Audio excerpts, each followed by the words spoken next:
Heart of Darkness. By Joseph Conrad. Part 1.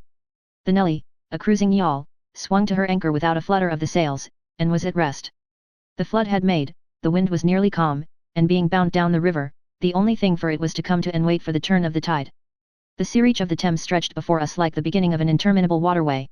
In the offing the sea and the sky were welded together without a joint, and in the luminous space the tan sails of the barges drifting up with the tide seemed to stand still in red clusters of canvas sharply peaked, with gleams of varnished sprits. A haze rested on the low shores that ran out to sea in vanishing flatness. The air was dark above Gravesend, and farther back still seemed condensed into a mournful gloom, brooding motionless over the biggest, and the greatest, town on earth. The director of companies was our captain and our host. We four affectionately watched his back as he stood in the bows looking to seaward. On the whole river there was nothing that looked half so nautical. He resembled a pilot, which to a seaman is trustworthiness personified. It was difficult to realize his work was not out there in the luminous estuary, but behind him, within the brooding gloom. Between us there was, as I have already said somewhere, the bond of the sea. Besides holding our hearts together through long periods of separation, it had the effect of making us tolerant of each other's yarns and even convictions. The lawyer, the best of old fellows, had, because of his many years and many virtues, the only cushion on deck, and was lying on the only rug. The accountant had brought out already a box of dominoes, and was toying architecturally with the bones.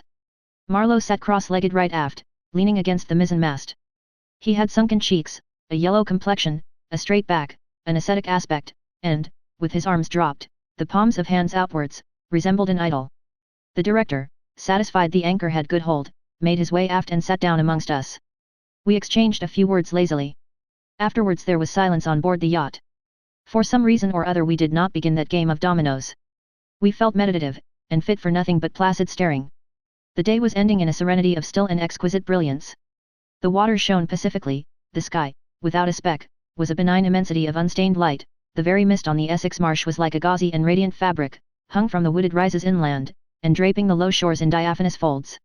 Only the gloom to the west, brooding over the upper reaches, became more sombre every minute, as if angered by the approach of the sun.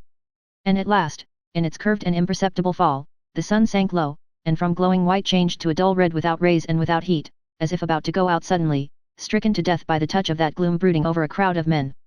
Forthwith the change came over the waters, and the serenity became less brilliant but more profound. The old river in its broad reach rested unruffled at the decline of day, after ages of good service done to the race that peopled its banks, spread out in the tranquil dignity of a waterway leading to the uttermost ends of the earth. We looked at the venerable stream not in the vivid flush of a short day that comes and departs forever, but in the august light of abiding memories. And indeed nothing is easier for a man who has, as the phrase goes, followed the sea with reverence and affection, than to evoke the great spirit of the past upon the lower reaches of the Thames. The tidal current runs to and fro in its unceasing service, crowded with memories of men and ships it had borne to the rest of home or to the battles of the sea. It had known and served all the men of whom the nation is proud, from Sir Francis Drake to Sir John Franklin, knights all, titled and untitled the great knights-errant of the sea. It had borne all the ships whose names are like jewels flashing in the night of time, from the Golden Hind returning with her rotund flanks full of treasure, to be visited by the Queen's Highness and thus pass out of the gigantic tale, to the Erebus and Terror, bound on other conquests and that never returned. It had known the ships and the men. They had sailed from Deptford, from Greenwich, from Erith the adventurers and the settlers, king's ships and the ships of men on change, captains, admirals, the dark interlopers of the eastern trade, and the commissioned generals of East India fleets. Hunters for gold or pursuers of fame, they all had gone out on that stream, bearing the sword, and often the torch, messengers of the might within the land, bearers of a spark from the sacred fire. What greatness had not floated on the ebb of that river into the mystery of an unknown earth? The dreams of men, the seed of commonwealths, the germs of empires. The sun set, the dusk fell on the stream, and lights began to appear along the shore. The Chapman Lighthouse, a three-legged thing erect on a mud flat, shone strongly. Lights of ships moved in the fairway, a great stir of lights going up and going down. And farther west on the upper reaches the place of the monstrous town was still marked ominously on the sky, a brooding gloom in sunshine, a lurid glare under the stars. And this also, said Marlowe suddenly, has been one of the dark places of the earth. He was the only man of us who still followed the sea. The worst that could be said of him was that he did not represent his class. He was a seaman, but he was a wanderer, too, while most seamen lead, if one may so express it, a sedentary life.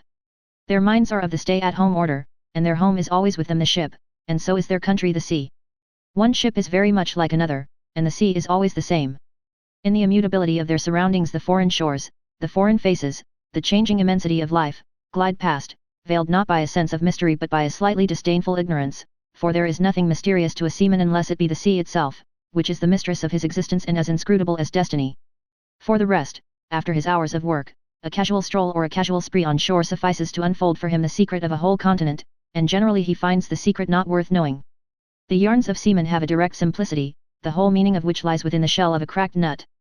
But Marlowe was not typical, if his propensity to spin yarns be accepted, and to him the meaning of an episode was not inside like a kernel but outside, enveloping the tale which brought it out only as a glow brings out a haze, in the likeness of one of these misty halos that sometimes are made visible by the spectral illumination of moonshine. His remark did not seem at all surprising. It was just like Marlowe. It was accepted in silence. No one took the trouble to grunt even, and presently he said, very slow, I was thinking of very old times, when the Romans first came here, 1900 years ago the other day. Light came out of this river since you say nights? Yes, but it is like a running blaze on a plain, like a flash of lightning in the clouds. We live in the flicker, may it last as long as the old earth keeps rolling. But darkness was here yesterday. Imagine the feelings of a commander of a fine what do ye call trireme in the Mediterranean, ordered suddenly to the north, run overland across the Gauls in a hurry, put in charge of one of these craft the legionaries, a wonderful lot of handy men they must have been, too used to build, apparently by the hundred, in a month or two, if we may believe what we read. Imagine him here the very end of the world, a sea the color of lead, a sky the color of smoke, a kind of ship about as rigid as a concertina and going up this river with stores or orders or what you like. Sandbanks, marshes, forests, savages precious little to eat fit for a civilized man, nothing but Thames water to drink. No Falernian wine here, no going ashore. Here and there a military camp lost in a wilderness, like a needle in a bundle of hay, cold, fog, tempests, disease, exile, and death skulking in the air, in the water, in the bush. They must have been dying like flies here. Oh, yes, he did it. Did it very well, too, no doubt, and without thinking much about it either, except afterwards to brag of what he had gone through in his time, perhaps. They were men enough to face the darkness. And perhaps he was cheered by keeping his eye on a chance of promotion to the fleet at Ravenna by and by, if he had good friends in Rome and survived the awful climate. Or think of a decent young citizen in a toga, perhaps too much dice, coming out here in the train of some prefect, or tax gatherer, or trader even, to mend his fortunes. Land in a swamp, march through the woods, and in some inland post feel the savagery, the utter savagery, had closed round him all that mysterious life of the wilderness that stirs in the forest, in the jungles, in the hearts of wild men. There's no initiation either into such mysteries. He has to live in the midst of the incomprehensible, which is also detestable. And it has a fascination, too, that goes to work upon him. The fascination of the abomination, imagine the growing regrets, the longing to escape, the powerless disgust, the surrender, the hate. He paused. Mind, he began again, lifting one arm from the elbow, the palm of the hand outwards, so that, with his legs folded before him, he had the pose of a Buddha preaching in European clothes and without a lotus flower. Mind, none of us would feel exactly like this. What saves us is efficiency, the devotion to efficiency. But these chaps were not much account, really. They were no colonists, their administration was merely a squeeze, and nothing more, I suspect. They were conquerors, and for that you want only brute force, nothing to boast of, when you have it, since your strength is just an accident arising from the weakness of others. They grabbed what they could get for the sake of what was to be got. It was just robbery with violence, aggravated murder on a great scale, and men going at it blind, as is very proper for those who tackle a darkness. The conquest of the earth, which mostly means the taking it away from those who have a different complexion or slightly flatter noses than ourselves, is not a pretty thing when you look into it too much. What redeems it is the idea only. An idea at the back of it, not a sentimental pretense but an idea, and an unselfish belief in the idea, something you can set up, and bow down before, and offer a sacrifice to. He broke off. Flames glided in the river, small green flames, red flames, white flames, pursuing, overtaking, joining, crossing each other, then separating slowly or hastily. The traffic of the great city went on in the deepening night upon the sleepless river. We looked on, waiting patiently. There was nothing else to do till the end of the flood, but it was only after a long silence, when he said, in a hesitating voice, I suppose you fellows remember I did once turn freshwater sailor for a bit, that we knew we were fated, before the ebb began to run, to hear about one of Marlowe's inconclusive experiences. I don't want to bother you much with what happened to me personally, he began, showing in this remark the weakness of many tellers of tales who seem so often unaware of what their audience would like best to hear, yet to understand the effect of it on me you ought to know how I got out there, what I saw, how I went up that river to the place where I first met the poor chap. It was the farthest point of navigation and the culminating point of my experience. It seemed somehow to throw a kind of light on everything about me and into my thoughts. It was somber enough, too, and pitiful, not extraordinary in any way, not very clear either. No, not very clear. And yet it seemed to throw a kind of light. I had then, as you remember, just returned to London after a lot of Indian Ocean, Pacific, China seas a regular dose of the East 6 years or so, and I was loafing about, hindering you fellows in your work and invading your homes, just as though I had got a heavenly mission to civilize you. It was very fine for a time, but after a bit I did get tired of resting. Then I began to look for a ship I should think the hardest work on earth. But the ships wouldn't even look at me. And I got tired of that game, too. Now when I was a little chap I had a passion for maps. I would look for hours at South America or Africa or Australia, and lose myself in all the glories of exploration. At that time there were many blank spaces on the earth, and when I saw one that looked particularly inviting on a map, but they all looked that, I would put my finger on it and say, when I grow up I will go there. The North Pole was one of these places, I remember. Well, I haven't been there yet, and shall not try now. The glamour's off. Other places were scattered about the hemispheres. I have been in some of them, and well, we won't talk about that. But there was one yet the biggest, the most blank, so to speak, that I had a hankering after. True, by this time it was not a blank space any more. It had got filled since my boyhood with rivers and lakes and names. It had ceased to be a blank space of delightful mystery, a white patch for a boy to dream gloriously over. It had become a place of darkness. But there was in it one river especially, a mighty big river, that you could see on the map, resembling an immense snake uncoiled, with its head in the sea, its body at rest curving afar over a vast country, and its tail lost in the depths of the land. And as I looked at the map of it in a shop window, it fascinated me as a snake would a bird, a silly little bird. Then I remembered there was a big concern, a company for trade on that river. Dash it all! I thought to myself, they can't trade without using some kind of craft on that lot of freshwater steamboats. Why shouldn't I try to get charge of one? I went on along Fleet Street, but could not shake off the idea. The snake had charmed me. You understand, it was a continental concern, that trading society, but I have a lot of relations living on the continent, because it's cheap and not so nasty as it looks, they say. I am sorry to own I began to worry them. This was already a fresh departure for me. I was not used to get things that way, you know. I always went my own road and on my own legs where I had a mind to go. I wouldn't have believed it of myself, but, then you see I felt somehow I must get there by hook or by crook. So I worried them. The men said, my dear fellow, and did nothing. Then would you believe it, I tried the women. I, Charlie Marlowe, set the women to work to get a job. Heavens! Well, you see, the notion drove me. I had an aunt, a dear enthusiastic soul. She wrote, it will be delightful. I am ready to do anything, anything for you. It is a glorious idea. I know the wife of a very high personage in the administration, and also a man who has lots of influence with, etc. She was determined to make no end of fuss to get me appointed skipper of a river steamboat, if such was my fancy.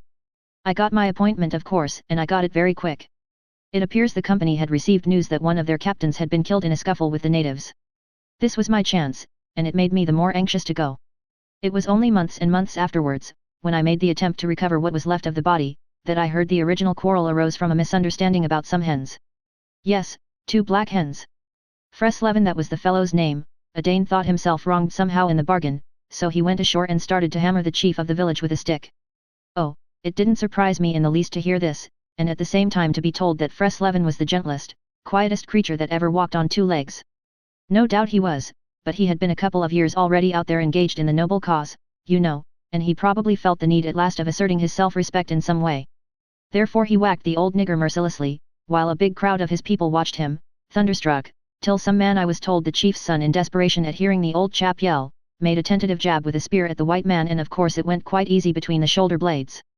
Then the whole population cleared into the forest, expecting all kinds of calamities to happen, while, on the other hand, the steamer Fresleven commanded left also in a bad panic, in charge of the engineer, I believe.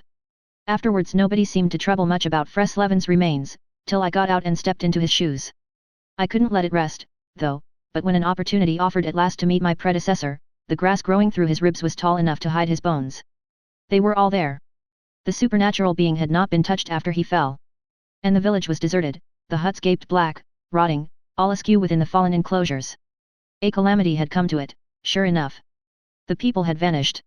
Mad terror had scattered them, men, women, and children, through the bush, and they had never returned. What became of the hens I don't know either. I should think the cause of progress got them, anyhow. However, through this glorious affair I got my appointment, before I had fairly begun to hope for it. I flew around like mad to get ready, and before 48 hours I was crossing the channel to show myself to my employers, and sign the contract. In a very few hours I arrived in a city that always makes me think of a whited sepulchre. Prejudice, no doubt. I had no difficulty in finding the company's offices. It was the biggest thing in the town, and everybody I met was full of it. They were going to run an overseas empire, and make no end of coin by trade. A narrow and deserted street in deep shadow, high houses, innumerable windows with Venetian blinds, a dead silence, grass sprouting between the stones, imposing carriage archways right and left, immense double doors standing ponderously ajar.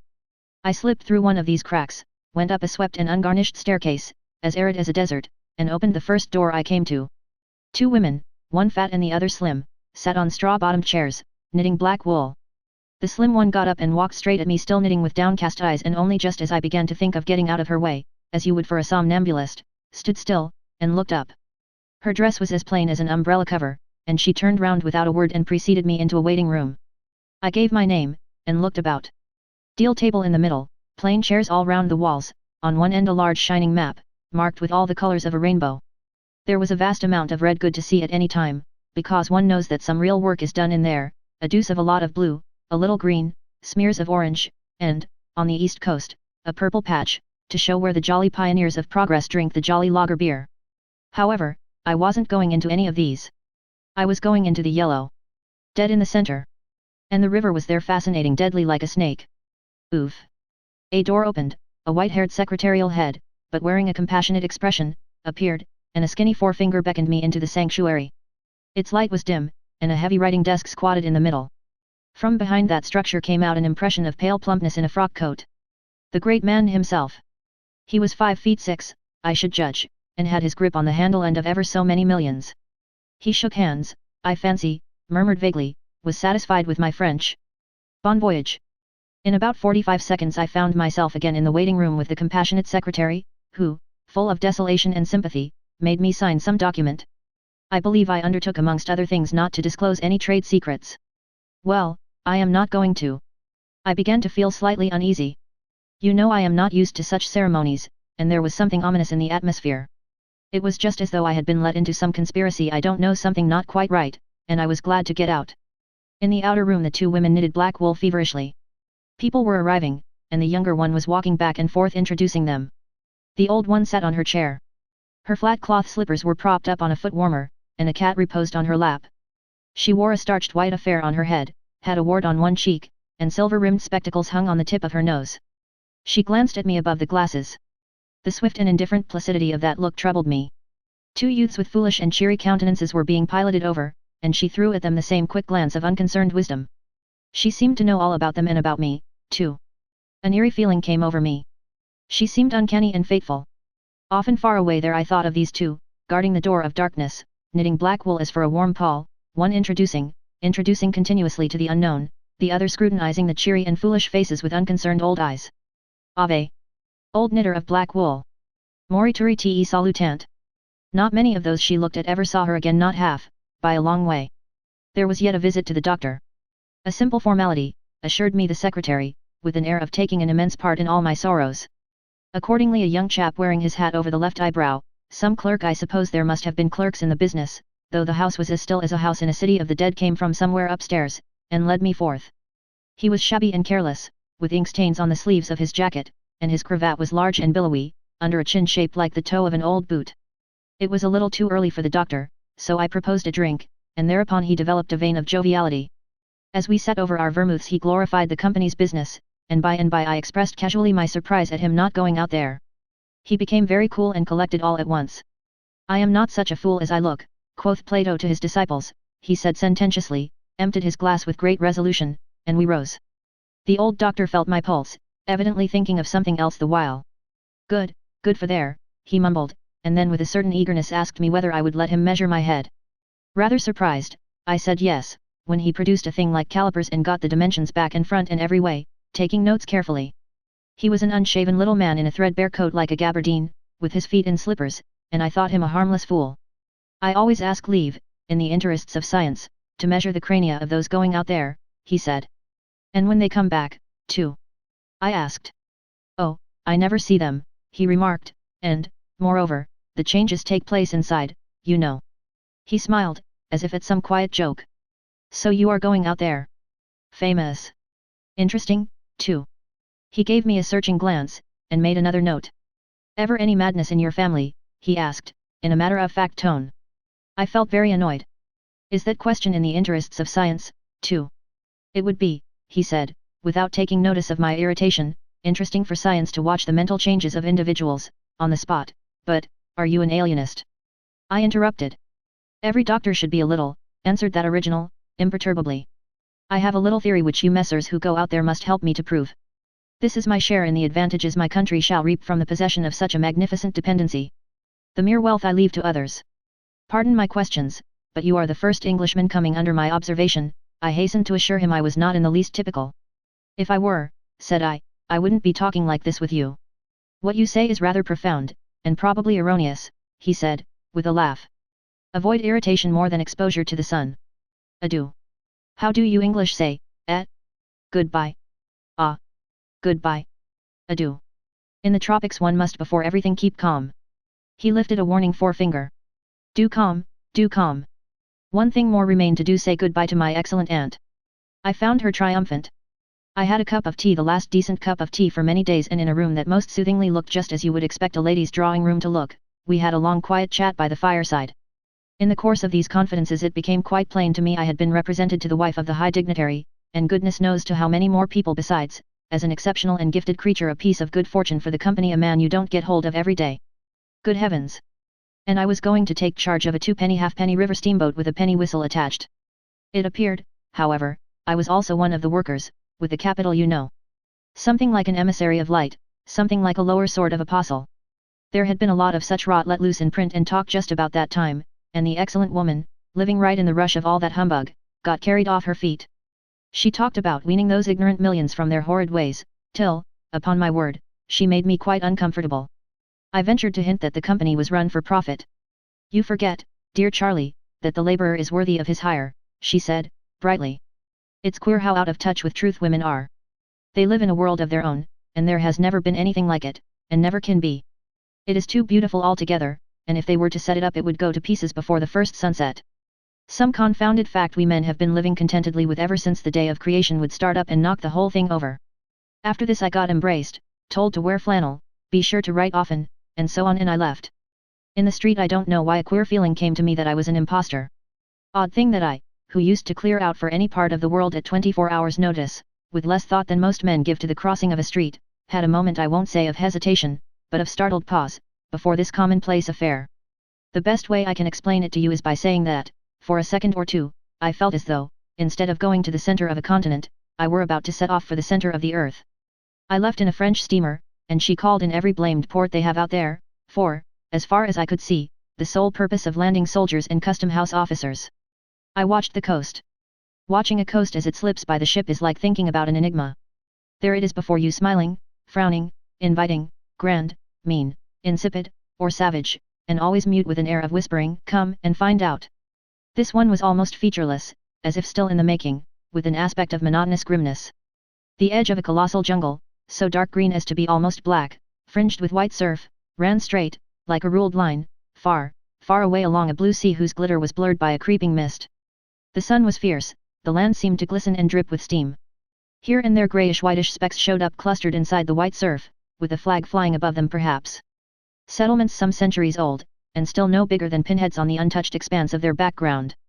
We pounded along, stopped, landed soldiers, went on, landed custom house clerks to levy toll in what looked like a god-forsaken wilderness, with a tin shed and a flagpole lost in it, landed more soldiers to take care of the custom house clerks, presumably. Some, I heard, got drowned in the surf, but whether they did or not, nobody seemed particularly to care. They were just flung out there, and on we went. Every day the coast looked the same, as though we had not moved, but we passed various places, trading places with names like Grand Bassam, Little Popo, names that seemed to belong to some sordid farce acted in front of a sinister back cloth. The idleness of a passenger, my isolation amongst all these men with whom I had no point of contact, the oily and languid sea, the uniform somberness of the coast, seemed to keep me away from the truth of things, within the toil of a mournful and senseless delusion. The voice of the surf heard now and then was a positive pleasure, like the speech of a brother. It was something natural, that had its reason, that had a meaning. Now and then a boat from the shore gave one a momentary contact with reality. It was paddled by black fellows. You could see from afar the white of their eyeballs glistening. They shouted, sang, their bodies streamed with perspiration, they had faces like grotesque masks these chaps, but they had bone, muscle, a wild vitality, an intense energy of movement, that was as natural and true as the surf along their coast. They wanted no excuse for being there. They were a great comfort to look at. For a time I would feel I belonged still to a world of straightforward facts, but the feeling would not last long. Something would turn up to scare it away. Once, I remember, we came upon a man of war anchored off the coast. There wasn't even a shed there, and she was shelling the bush. It appears the French had one of their wars going on thereabouts. Her ensign dropped limp like a rag, the muzzles of the long 6-inch guns stuck out all over the low hull, the greasy, slimy swell swung her up lazily and let her down, swaying her thin masts. In the empty immensity of earth, sky, and water, there she was, incomprehensible, firing into a continent. Pop, would go one of the 6-inch guns, a small flame would dart and vanish, a little white smoke would disappear, a tiny projectile would give a feeble screech and nothing happened. Nothing could happen. There was a touch of insanity in the proceeding, a sense of lugubrious drollery in the sight, and it was not dissipated by somebody on board assuring me earnestly there was a camp of natives, he called them enemies, hidden out of sight somewhere. We gave her letters. I heard the men in that lonely ship were dying of fever at the rate of 3 a day, and went on. We called at some more places with farcical names, where the merry dance of death and trade goes on in a still and earthy atmosphere as of an overheated catacomb, all along the formless coast bordered by dangerous surf, as if nature herself had tried to ward off intruders, in and out of rivers, streams of death in life, whose banks were rotting into mud, whose waters, thickened into slime, invaded the contorted mangroves, that seemed to writhe at us in the extremity of an impotent despair. Nowhere did we stop long enough to get a particularized impression, but the general sense of vague and oppressive wonder grew upon me. It was like a weary pilgrimage amongst hints for nightmares. It was upward of 30 days before I saw the mouth of the big river. We anchored off the seat of the government. But my work would not begin till some 200 miles farther on. So as soon as I could I made a start for a place 30 miles higher up. I had my passage on a little sea-going steamer. Her captain was a Swede, and knowing me for a seaman, invited me on the bridge. He was a young man, lean, fair, and morose, with lanky hair and a shuffling gait.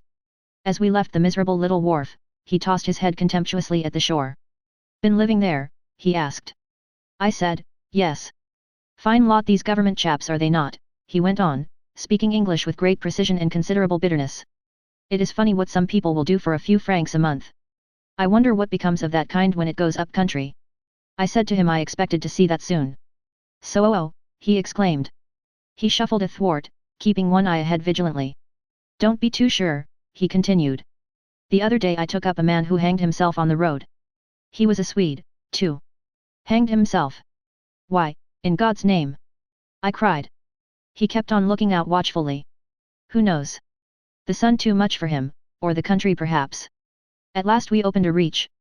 A rocky cliff appeared, mounds of turned up earth by the shore, houses on a hill, others with iron roofs, amongst a waste of excavations, or hanging to the declivity. A continuous noise of the rapids above hovered over the scene of inhabited devastation. A lot of people, mostly black and naked, moved about like ants. A jetty projected into the river. A blinding sunlight drowned all this at times in a sudden recrudescence of glare. There's your company's station, said the Swede, pointing to 3 wooden barrack-like structures on the rocky slope. I will send your things up. 4 boxes did you say? So. Farewell. I came upon a boiler wallowing in the grass, then found a path leading up the hill. It turned aside for the boulders, and also for an undersized railway truck lying there on its back with its wheels in the air. One was off. The thing looked as dead as the carcass of some animal. I came upon more pieces of decaying machinery, a stack of rusty rails. To the left a clump of trees made a shady spot, where dark things seemed to stir feebly. I blinked, the path was steep. A horn tooted to the right, and I saw the black people run. A heavy and dull detonation shook the ground, a puff of smoke came out of the cliff, and that was all. No change appeared on the face of the rock. They were building a railway. The cliff was not in the way or anything, but this objectless blasting was all the work going on. A slight clinking behind me made me turn my head. 6 black men advanced in a file, toiling up the path. They walked erect and slow, balancing small baskets full of earth on their heads, and the clink kept time with their footsteps. Black rags were wound round their loins, and the short ends behind waggled to and fro like tails. I could see every rib, the joints of their limbs were like knots in a rope, each had an iron collar on his neck, and all were connected together with a chain whose bites swung between them, rhythmically clinking. Another report from the cliff made me think suddenly of that ship of war I had seen firing into a continent. It was the same kind of ominous voice, but these men could by no stretch of imagination be called enemies. They were called criminals, and the outraged law, like the bursting shells, had come to them, an insoluble mystery from the sea.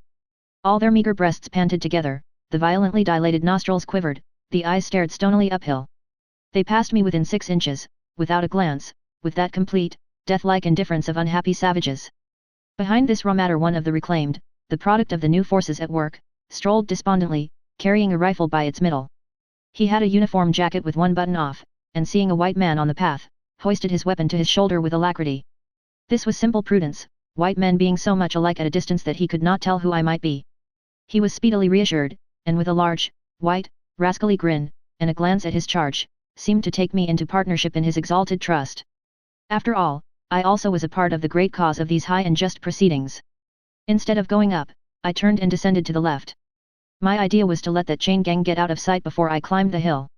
You know I am not particularly tender, I've had to strike and to fend off. I've had to resist and to attack sometimes. That's only one way of resisting without counting the exact cost, according to the demands of such sort of life as I had blundered into. I've seen the devil of violence, and the devil of greed, and the devil of hot desire, but, by all the stars, these were strong, lusty, red-eyed devils, that swayed and drove men, I tell you. But as I stood on this hillside, I foresaw that in the blinding sunshine of that land I would become acquainted with a flabby, pretending, weak-eyed devil of a rapacious and pitiless folly. How insidious he could be, too, I was only to find out several months later and 1,000 miles farther. For a moment I stood appalled, as though by a warning. Finally I descended the hill, obliquely, towards the trees I had seen. I avoided a vast artificial hole somebody had been digging on the slope, the purpose of which I found it impossible to divine. It wasn't a quarry or a sandpit, anyhow. It was just a hole. It might have been connected with the philanthropic desire of giving the criminals something to do. I don't know. Then I nearly fell into a very narrow ravine, almost no more than a scar in the hillside. I discovered that a lot of imported drainage pipes for the settlement had been tumbled in there. There wasn't one that was not broken. It was a wanton smash-up. At last I got under the trees. My purpose was to stroll into the shade for a moment, but no sooner within than it seemed to me I had stepped into the gloomy circle of some inferno. The rapids were near, and an uninterrupted, uniform, headlong, rushing noise filled the mournful stillness of the grove, where not a breath stirred, not a leaf moved, with a mysterious sound as though the tearing pace of the launched earth had suddenly become audible.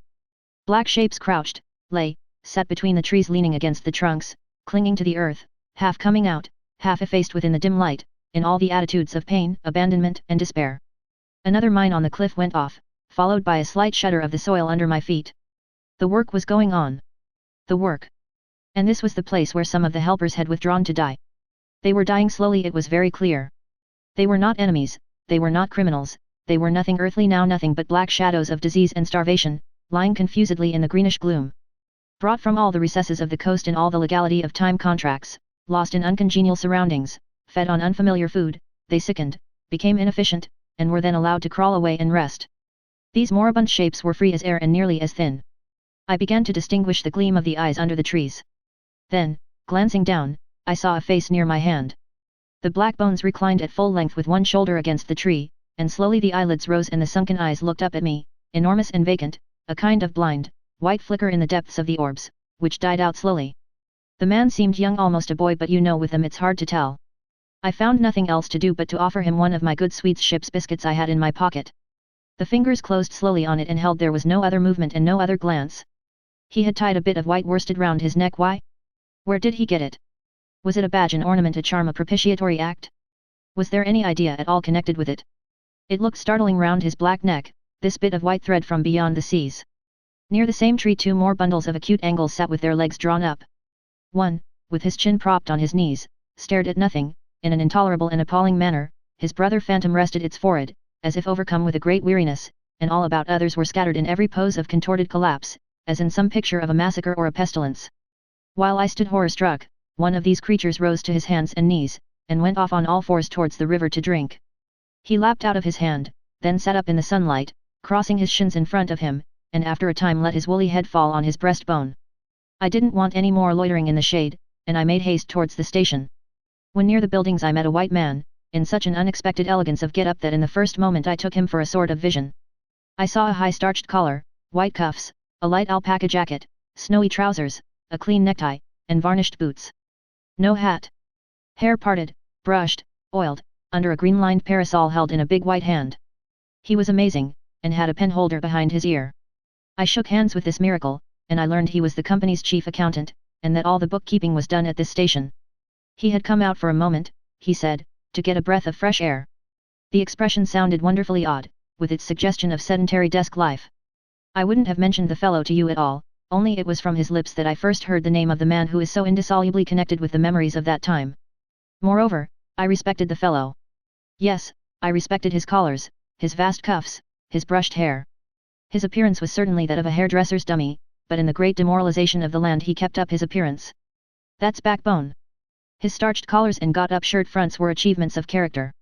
He had been out nearly 3 years, and, later, I could not help asking him how he managed to sport such linen.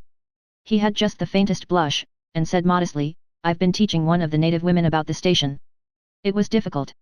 She had a distaste for the work." Thus this man had verily accomplished something. And he was devoted to his books, which were in apple pie order. Everything else in the station was in a muddle: heads, things, buildings. Strings of dusty niggers with splay feet arrived and departed, a stream of manufactured goods, rubbishy cottons, beads, and brass wire sent into the depths of darkness, and in return came a precious trickle of ivory. I had to wait in the station for 10 days, an eternity. I lived in a hut in the yard, but to be out of the chaos I would sometimes get into the accountant's office. It was built of horizontal planks, and so badly put together that, as he bent over his high desk, he was barred from neck to heels with narrow strips of sunlight. There was no need to open the big shutter to see. It was hot there, too. Big flies buzzed fiendishly, and did not sting, but stabbed. I sat generally on the floor, while, of faultless appearance, and even slightly scented, perching on a high stool, he wrote. Sometimes he stood up for exercise. When a truckle bed with a sick man, some invalid agent from up country, was put in there, he exhibited a gentle annoyance. "The groans of this sick person," he said, "distract my attention. And without that it is extremely difficult to guard against clerical errors in this climate." One day he remarked, without lifting his head, "In the interior you will no doubt meet Mr. Kurtz." On my asking who Mr. Kurtz was, he said he was a first-class agent, and seeing my disappointment at this information, he added slowly, laying down his pen, "He is a very remarkable person." Further questions elicited from him that Mr. Kurtz was at present in charge of a trading post, a very important one, in the true ivory country, at the very bottom of there. Sends in as much ivory as all the others put together. He began to write again. The sick man was too ill to groan. The flies buzzed in a great peace. Suddenly there was a growing murmur of voices and a great tramping of feet. A caravan had come in. A violent babble of uncouth sounds burst out on the other side of the planks. All the carriers were speaking together, and in the midst of the uproar the lamentable voice of the chief agent was heard giving it up tearfully for the 20th time that day. He rose slowly. "What a frightful row," he said. He crossed the room gently to look at the sick man, and returning, said to me, "He does not hear." "What? Dead?" I asked, startled. "No, not yet," he answered, with great composure. Then, alluding with a toss of the head to the tumult in the station yard, "When one has got to make correct entries, one comes to hate those savages, hate them to the death." He remained thoughtful for a moment. "When you see Mr. Kurtz," he went on, "tell him from me that everything here," he glanced at the deck, "is very satisfactory. I don't like to write to him with those messengers of ours, you never know who may get hold of your letter at that central station." He stared at me for a moment with his mild, bulging eyes. "Oh, he will go far, very far," he began again. "He will be a somebody in the administration before long. They, above the council in Europe, you know, mean him to be." He turned to his work. The noise outside had ceased, and presently in going out I stopped at the door. In the steady buzz of flies the homeward-bound agent was lying finished and insensible, the other, bent over his books, was making correct entries of perfectly correct transactions, and 50 feet below the doorstep I could see the still treetops of the Grove of Death. Next day I left that station at last, with a caravan of 60 men, for a 200-mile tramp. No use telling you much about that. Paths, everywhere, a stamped-in network of paths spreading over the empty land, through the long grass, through burnt grass, through thickets, down and up chilly ravines, up and down stony hills ablaze with heat, and a solitude, nobody, not a hut. The population had cleared out a long time ago. Well, if a lot of mysterious niggers armed with all kinds of fearful weapons suddenly took to travelling on the road between Deal and Gravesend, catching the yokels right and left to carry heavy loads for them, I fancy every farm and cottage thereabouts would get empty very soon. Only here the dwellings were gone, too. Still I passed through several abandoned villages. There's something pathetically childish in the ruins of grass walls. Day after day, with the stamp and shuffle of 60 pair of bare feet behind me, each pair under a 60-pound load. Camp, cook, sleep, strike camp, march. Now and then a carrier dead in harness, at rest in the long grass near the path, with an empty water gourd and his long staff lying by his side. A great silence around and above. Perhaps on some quiet night the tremor of far-off drums, sinking, swelling, a tremor vast, faint, a sound weird, appealing, suggestive, and wild, and perhaps with as profound a meaning as the sound of bells in a Christian country. Once a white man in an unbuttoned uniform, camping on the path with an armed escort of lank Zanzibaris, very hospitable and festive not to say drunk, was looking after the upkeep of the road, he declared. Can't say I saw any road or any upkeep, unless the body of a middle-aged Negro, with a bullet hole in the forehead, upon which I absolutely stumbled 3 miles farther on, may be considered as a permanent improvement. I had a white companion, too, not a bad chap, but rather too fleshy and with the exasperating habit of fainting on the hot hillsides, miles away from the least bit of shade and water. Annoying, you know, to hold your own coat like a parasol over a man's head while he is coming to. I couldn't help asking him once what he meant by coming there at all. To make money, of course. What do you think, he said, scornfully. Then he got fever, and had to be carried in a hammock slung under a pole. As he weighed 16 stone I had no end of rows with the carriers. They jibbed, ran away, sneaked off with their loads in the night, quite a mutiny. So, one evening, I made a speech in English with gestures, not one of which was lost to the 60 pairs of eyes before me, and the next morning I started the hammock off in front all right. An hour afterwards I came upon the whole concern wrecked in a bushman, hammock, groans, blankets, horrors. The heavy pole had skinned his poor nose. He was very anxious for me to kill somebody, but there wasn't the shadow of a carrier near. I remembered the old doctor. It would be interesting for science to watch the mental changes of individuals, on the spot. I felt I was becoming scientifically interesting. However, all that is to no purpose. On the 15th day I came in sight of the big river again, and hobbled into the central station. It was on a backwater surrounded by scrub and forest, with a pretty border of smelly mud on one side, and on the 3 others enclosed by a crazy fence of rushes. A neglected gap was all the gate it had, and the first glance at the place was enough to let you see the flabby devil was running that show. White men with long staves in their hands appeared languidly from amongst the buildings, strolling up to take a look at me, and then retired out of sight somewhere. One of them, a stout, excitable chap with black mustaches, informed me with great volubility and many digressions, as soon as I told him who I was, that my steamer was at the bottom of the river. I was thunderstruck. What? How? Why? Oh, it was all right. The manager himself was there. All quite correct. Everybody had behaved splendidly, splendidly. You must, he said in agitation, go and see the general manager at once. He is waiting. I did not see the real significance of that wreck at once. I fancy I see it now, but I am not sure, not at all. Certainly the affair was too stupid when I think of it to be altogether natural. Still. But at the moment it presented itself simply as a confounded nuisance. The steamer was sunk. They had started 2 days before in a sudden hurry up the river with the manager on board, in charge of some volunteer skipper, and before they had been out 3 hours they tore the bottom out of her on stones, and she sank near the south bank. I asked myself what I was to do there, now my boat was lost. As a matter of fact, I had plenty to do in fishing my command out of the river. I had to set about it the very next day. That, and the repairs when I brought the pieces to the station, took some months. My first interview with the manager was curious. He did not ask me to sit down after my 20-mile walk that morning. He was commonplace in complexion, in features, in manners, and in voice. He was of middle size and of ordinary build. His eyes, of the usual blue, were perhaps remarkably cold, and he certainly could make his glance fall on one as trenchant and heavy as an axe. But even at these times the rest of his person seemed to disclaim the intention. Otherwise there was only an indefinable, faint expression of his lips, something stealthy, a smile, not a smile, I remember it, but I can't explain. It was unconscious, this smile was, though just after he had said something it got intensified for an instant. It came at the end of his speeches like a seal applied on the words to make the meaning of the commonest phrase appear absolutely inscrutable. He was a common trader, from his youth up employed in these parts, nothing more. He was obeyed, yet he inspired neither love nor fear, nor even respect. He inspired uneasiness. That was it. Uneasiness. Not a definite mistrust, just uneasiness, nothing more. You have no idea how effective such a faculty can be. He had no genius for organizing, for initiative, or for order even. That was evident in such things as the deplorable state of the station. He had no learning, and no intelligence. His position had come to him, why? Perhaps because he was never ill. He had served 3 terms of 3 years out there. Because triumphant health in the general rout of constitutions is a kind of power in itself. When he went home on leave he rioted on a large scale pompously. Jack ashore with a difference in externals only. This one could gather from his casual talk. He originated nothing, he could keep the routine going, that's all. But he was great.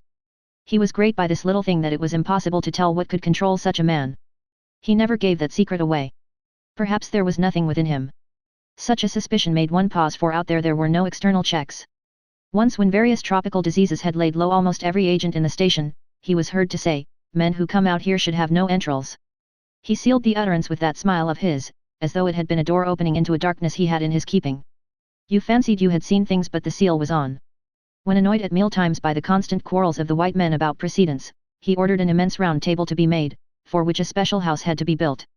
This was the station's mess room. Where he sat was the first place, the rest were nowhere.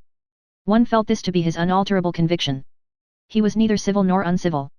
He was quiet. He allowed his boy, an overfed young Negro from the coast, to treat the white men, under his very eyes, with provoking insolence. He began to speak as soon as he saw me. I had been very long on the road. He could not wait. Had to start without me. The upriver stations had to be relieved. There had been so many delays already that he did not know who was dead and who was alive, and how they got on, and so on, and so on. He paid no attention to my explanations, and, playing with a stick of sealing wax, repeated several times that the situation was very grave, very grave. There were rumors that a very important station was in jeopardy, and its chief, Mr. Kurtz, was ill. Hoped it was not true. Mr. Kurtz was. I felt weary and irritable. Hang Kurtz, I thought. I interrupted him by saying I had heard of Mr. Kurtz on the coast. Ah. So they talk of him down there, he murmured to himself. Then he began again, assuring me Mr. Kurtz was the best agent he had, an exceptional man, of the greatest importance to the company, therefore I could understand his anxiety. He was, he said, very, very uneasy. Certainly he fidgeted on his chair a good deal, exclaimed, "Ah, Mr. Kurtz," broke the stick of sealing wax and seemed dumbfounded by the accident. Next thing he wanted to know how long it would take to. I interrupted him again. Being hungry, you know, and kept on my feet too. I was getting savage. How can I tell? I said. I haven't even seen the wreck yet. Some months, no doubt. All this talk seemed to me so futile. Some months, he said. Well, let us say 3 months before we can make a start. Yes. That ought to do the affair. I flung out of his hut. He lived all alone in a clay hut with a sort of veranda, muttering to myself my opinion of him. He was a chattering idiot. Afterwards I took it back when it was borne in upon me startlingly with what extreme nicety he had estimated the time requisite for the affair. I went to work the next day, turning, so to speak, my back on that station. In that way only it seemed to me I could keep my hold on the redeeming facts of life. Still, one must look about sometimes, and then I saw this station, these men strolling aimlessly about in the sunshine of the yard. I asked myself sometimes what it all meant. They wandered here and there with their absurd long staves in their hands, like a lot of faithless pilgrims bewitched inside a rotten fence. The word ivory rang in the air, was whispered, was sighed. You would think they were praying to it. A taint of imbecile rapacity blew through it all, like a whiff from some corpse. By Jove! I've never seen anything so unreal in my life. And outside, the silent wilderness surrounding this cleared speck on the earth struck me as something great and invincible, like evil or truth, waiting patiently for the passing away of this fantastic invasion. Oh, these months. Well, never mind. Various things happened.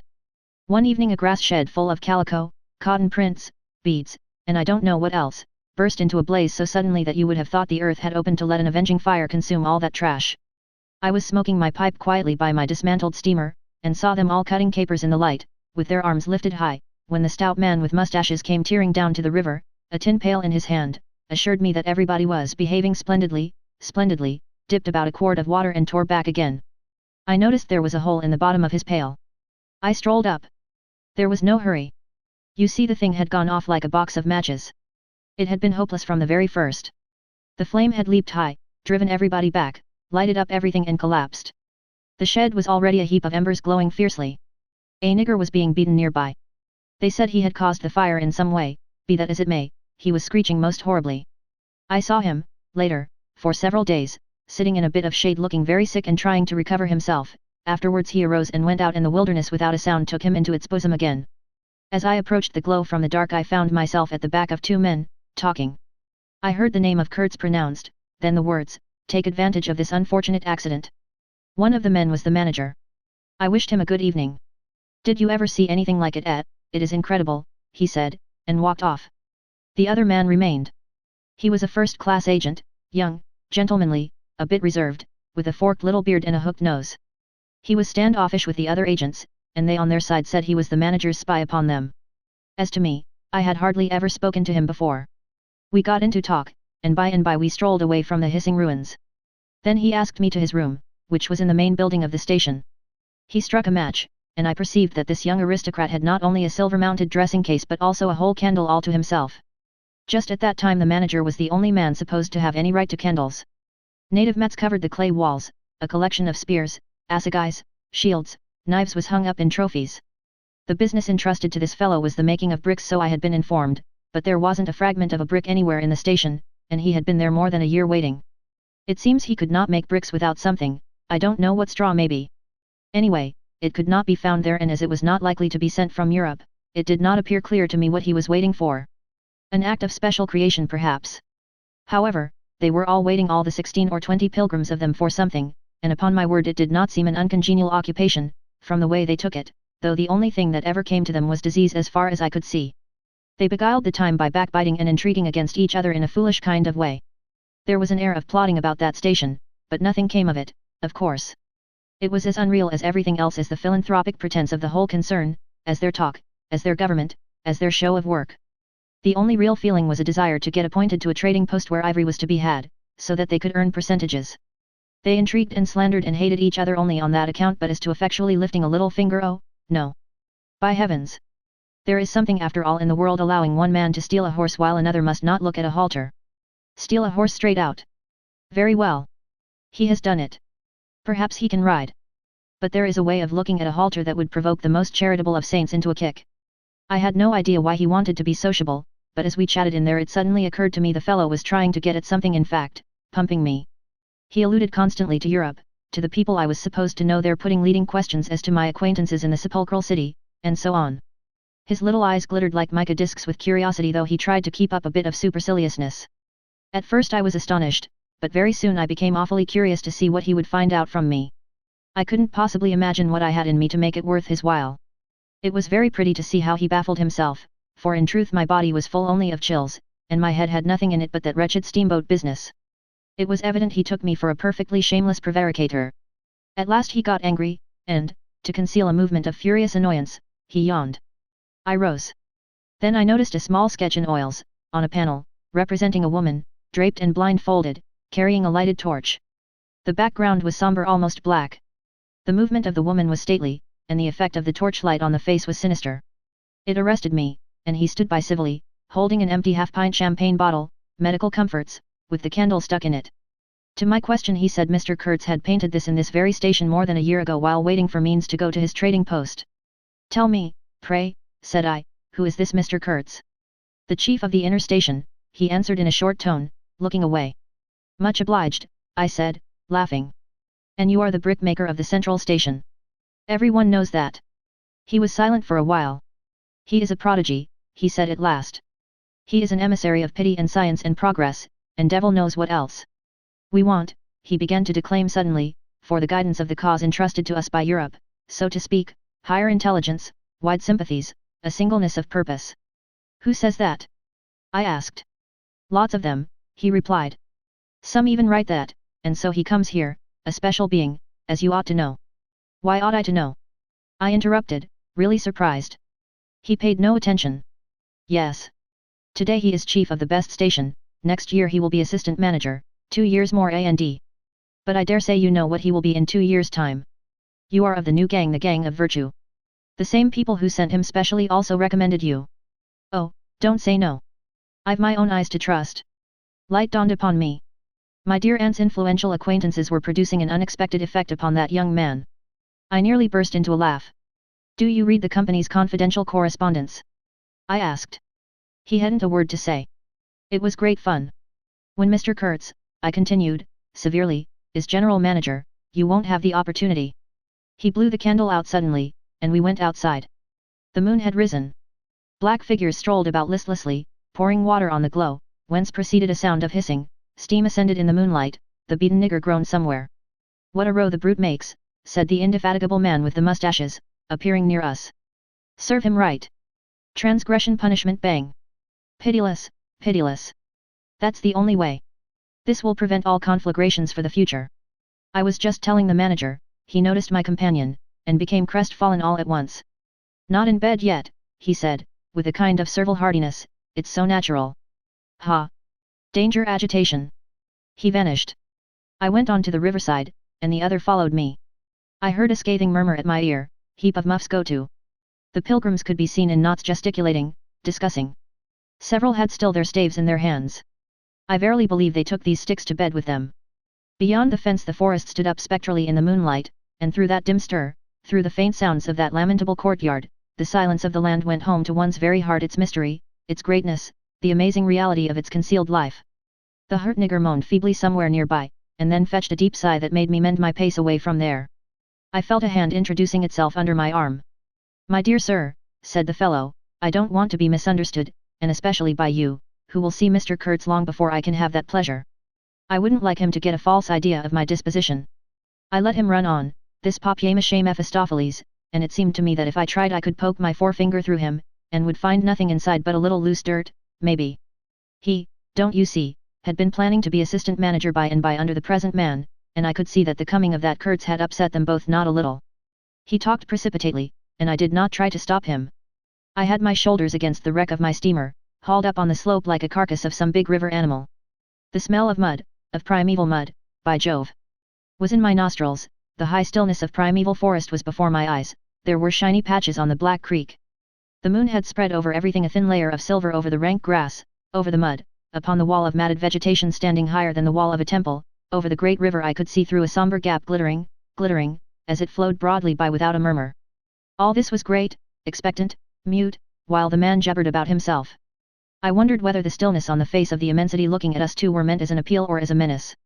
What were we who had strayed in here? Could we handle that dumb thing, or would it handle us? I felt how big, how confoundedly big, was that thing that couldn't talk, and perhaps was deaf as well. What was in there? I could see a little ivory coming out from there, and I had heard Mr. Kurtz was in there.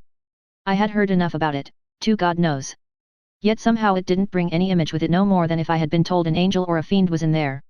I believed it in the same way one of you might believe there are inhabitants in the planet Mars. I knew once a Scotch sailmaker who was certain, dead sure, there were people in Mars.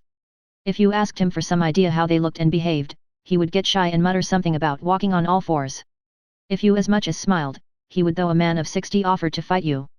I would not have gone so far as to fight for Kurtz, but I went for him near enough to a lie. You know I hate, detest, and can't bear a lie, not because I am straighter than the rest of us, but simply because it appalls me. There is a taint of death, a flavor of mortality in lies, which is exactly what I hate and detest in the world, what I want to forget. It makes me miserable and sick, like biting something rotten would do. Temperament, I suppose. Well, I went near enough to it by letting the young fool there believe anything he liked to imagine as to my influence in Europe. I became in an instant as much of a pretense as the rest of the bewitched pilgrims. This simply because I had a notion it somehow would be of help to that Kurtz whom at the time I did not see, you understand. He was just a word for me. I did not see the man in the name any more than you do. Do you see him? Do you see the story? Do you see anything? It seems to me I am trying to tell you a dream, making a vain attempt, because no relation of a dream can convey the dream sensation, that commingling of absurdity, surprise, and bewilderment in a tremor of struggling revolt, that notion of being captured by the incredible which is of the very essence of dreams. He was silent for a while. No, it is impossible to convey the life sensation of any given epoch of one's existence, that which makes its truth, its meaning, its subtle and penetrating essence. It is impossible. We live, as we dream alone. He paused again as if reflecting, then added. Of course in this you fellows see more than I could then. You see me, whom you know. It had become so pitch dark that we listeners could hardly see one another. For a long time already he, sitting apart, had been no more to us than a voice. There was not a word from anybody.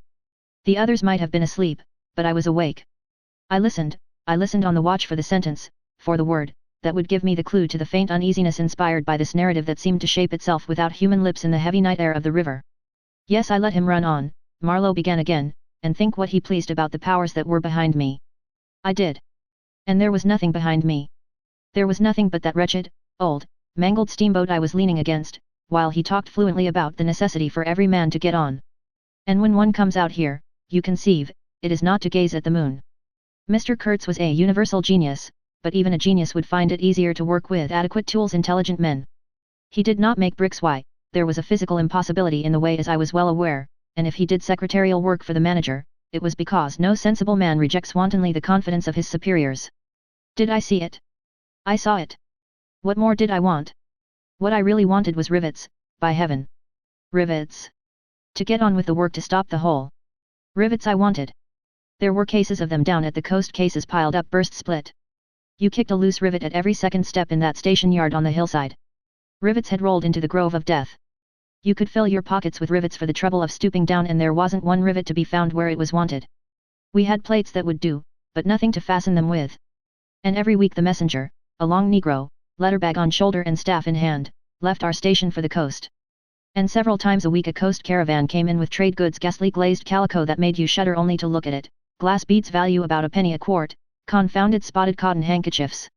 And no rivets. 3 carriers could have brought all that was wanted to set that steamboat afloat. He was becoming confidential now, but I fancy my unresponsive attitude must have exasperated him at last, for he judged it necessary to inform me he feared neither God nor devil, let alone any mere man. I said I could see that very well, but what I wanted was a certain quantity of rivets, and rivets were what really Mr. Kurtz wanted, if he had only known it. Now letters went to the coast every week. My dear sir, he cried, I write from dictation. I demanded rivets. There was a way for an intelligent man. He changed his manner, became very cold, and suddenly began to talk about a hippopotamus, wondered whether sleeping on board the steamer. I stuck to my salvage night and day, I wasn't disturbed. There was an old hippo that had the bad habit of getting out on the bank and roaming at night over the station grounds. The pilgrims used to turn out in a body and empty every rifle they could lay hands on at him. Some even had sat up nights for him. All this energy was wasted, though. That animal has a charmed life, he said, but you can say this only of brutes in this country. No man, you apprehend me, no man here bears a charmed life. He stood there for a moment in the moonlight with his delicate hooked nose set a little askew, and his mica eyes glittering without a wink, then, with a curt good night, he strode off. I could see he was disturbed and considerably puzzled, which made me feel more hopeful than I had been for days. It was a great comfort to turn from that chap to my influential friend, the battered, twisted, ruined, tin-pot steamboat. I clambered on board. She rang under my feet like an empty Huntley and Palmer biscuit tin kicked along a gutter. She was nothing so solid in make, and rather less pretty in shape, but I had expended enough hard work on her to make me love her. No influential friend would have served me better. She had given me a chance to come out a bit to find out what I could do. No, I don't like work. I had rather laze about and think of all the fine things that can be done. I don't like work, no man does, but I like what is in the work, the chance to find yourself. Your own reality for yourself, not for others what no other man can ever know. They can only see the mere show, and never can tell what it really means. I was not surprised to see somebody sitting aft, on the deck, with his legs dangling over the mud. You see, I rather chummed with the few mechanics there were in that station, whom the other pilgrims naturally despised on account of their imperfect manners, I suppose. This was the foreman, a boilermaker by trade, a good worker. He was a lank, bony, yellow-faced man, with big intense eyes. His aspect was worried, and his head was as bald as the palm of my hand, but his hair in falling seemed to have stuck to his chin, and had prospered in the new locality, for his beard hung down to his waist. He was a widower with 6 young children. He had left them in charge of a sister of his to come out there, and the passion of his life was pigeon flying. He was an enthusiast and a connoisseur. He would rave about pigeons. After work hours he used sometimes to come over from his hut for a talk about his children and his pigeons. At work, when he had to crawl in the mud under the bottom of the steamboat, he would tie up that beard of his in a kind of white serviette he brought for the purpose. It had loops to go over his ears. In the evening he could be seen squatted on the bank rinsing that wrapper in the creek with great care, then spreading it solemnly on a bush to dry. I slapped him on the back and shouted, "We shall have rivets." He scrambled to his feet exclaiming, "No. Rivets," as though he couldn't believe his ears. Then in a low voice, "You, I don't know why we behaved like lunatics." I put my finger to the side of my nose and nodded mysteriously. "Good for you," he cried, snapped his fingers above his head, lifting one foot. I tried a jig. We capered on the iron deck. A frightful clatter came out of that hulk, and the virgin forest on the other bank of the creek sent it back in a thundering roll upon the sleeping station. It must have made some of the pilgrims sit up in their hovels. A dark figure obscured the lighted doorway of the manager's hut, vanished, then, a second or so after, the doorway itself vanished, too. We stopped, and the silence driven away by the stamping of our feet flowed back again from the recesses of the land. The great wall of vegetation, an exuberant and entangled mass of trunks, branches, leaves, boughs, festoons, motionless in the moonlight, was like a rioting invasion of soundless life, a rolling wave of plants, piled up, crested, ready to topple over the creek, to sweep every little man of us out of his little existence. And it moved not. A deadened burst of mighty splashes and snorts reached us from afar, as though an ichthyosaurus had been taking a bath of glitter in the great river. After all, said the Boilermaker in a reasonable tone, why shouldn't we get the rivets? Why not, indeed? I did not know of any reason why we shouldn't. They'll come in 3 weeks, I said confidently. But they didn't. Instead of rivets there came an invasion, an infliction, a visitation. It came in sections during the next 3 weeks, each section headed by a donkey carrying a white man in new clothes and tan shoes, bowing from that elevation right and left to the impressed pilgrims. A quarrelsome band of footsore sulky niggers trod on the heels of the donkey, a lot of tents, camp stools, tin boxes, white cases, brown bales would be shot down in the courtyard, and the air of mystery would deepen a little over the muddle of the station. 5 such installments came, with their absurd air of disorderly flight with the loot of innumerable outfit shops and provision stores, that, one would think, they were lugging, after a raid, into the wilderness for equitable division. It was an inextricable mess of things decent in themselves but that human folly made look like the spoils of thieving. This devoted band called itself the El Dorado Exploring Expedition, and I believe they were sworn to secrecy. Their talk, however, was the talk of sordid buccaneers. It was reckless without hardihood, greedy without audacity, and cruel without courage. There was not an atom of foresight or of serious intention in the whole batch of them, and they did not seem aware these things are wanted for the work of the world. To tear treasure out of the bowels of the land was their desire, with no more moral purpose at the back of it than there is in burglars breaking into a safe. Who paid the expenses of the noble enterprise I don't know, but the uncle of our manager was leader of that lot. In exterior he resembled a butcher in a poor neighborhood, and his eyes had a look of sleepy cunning. He carried his fat paunch with ostentation on his short legs, and during the time his gang infested the station spoke to no one but his nephew.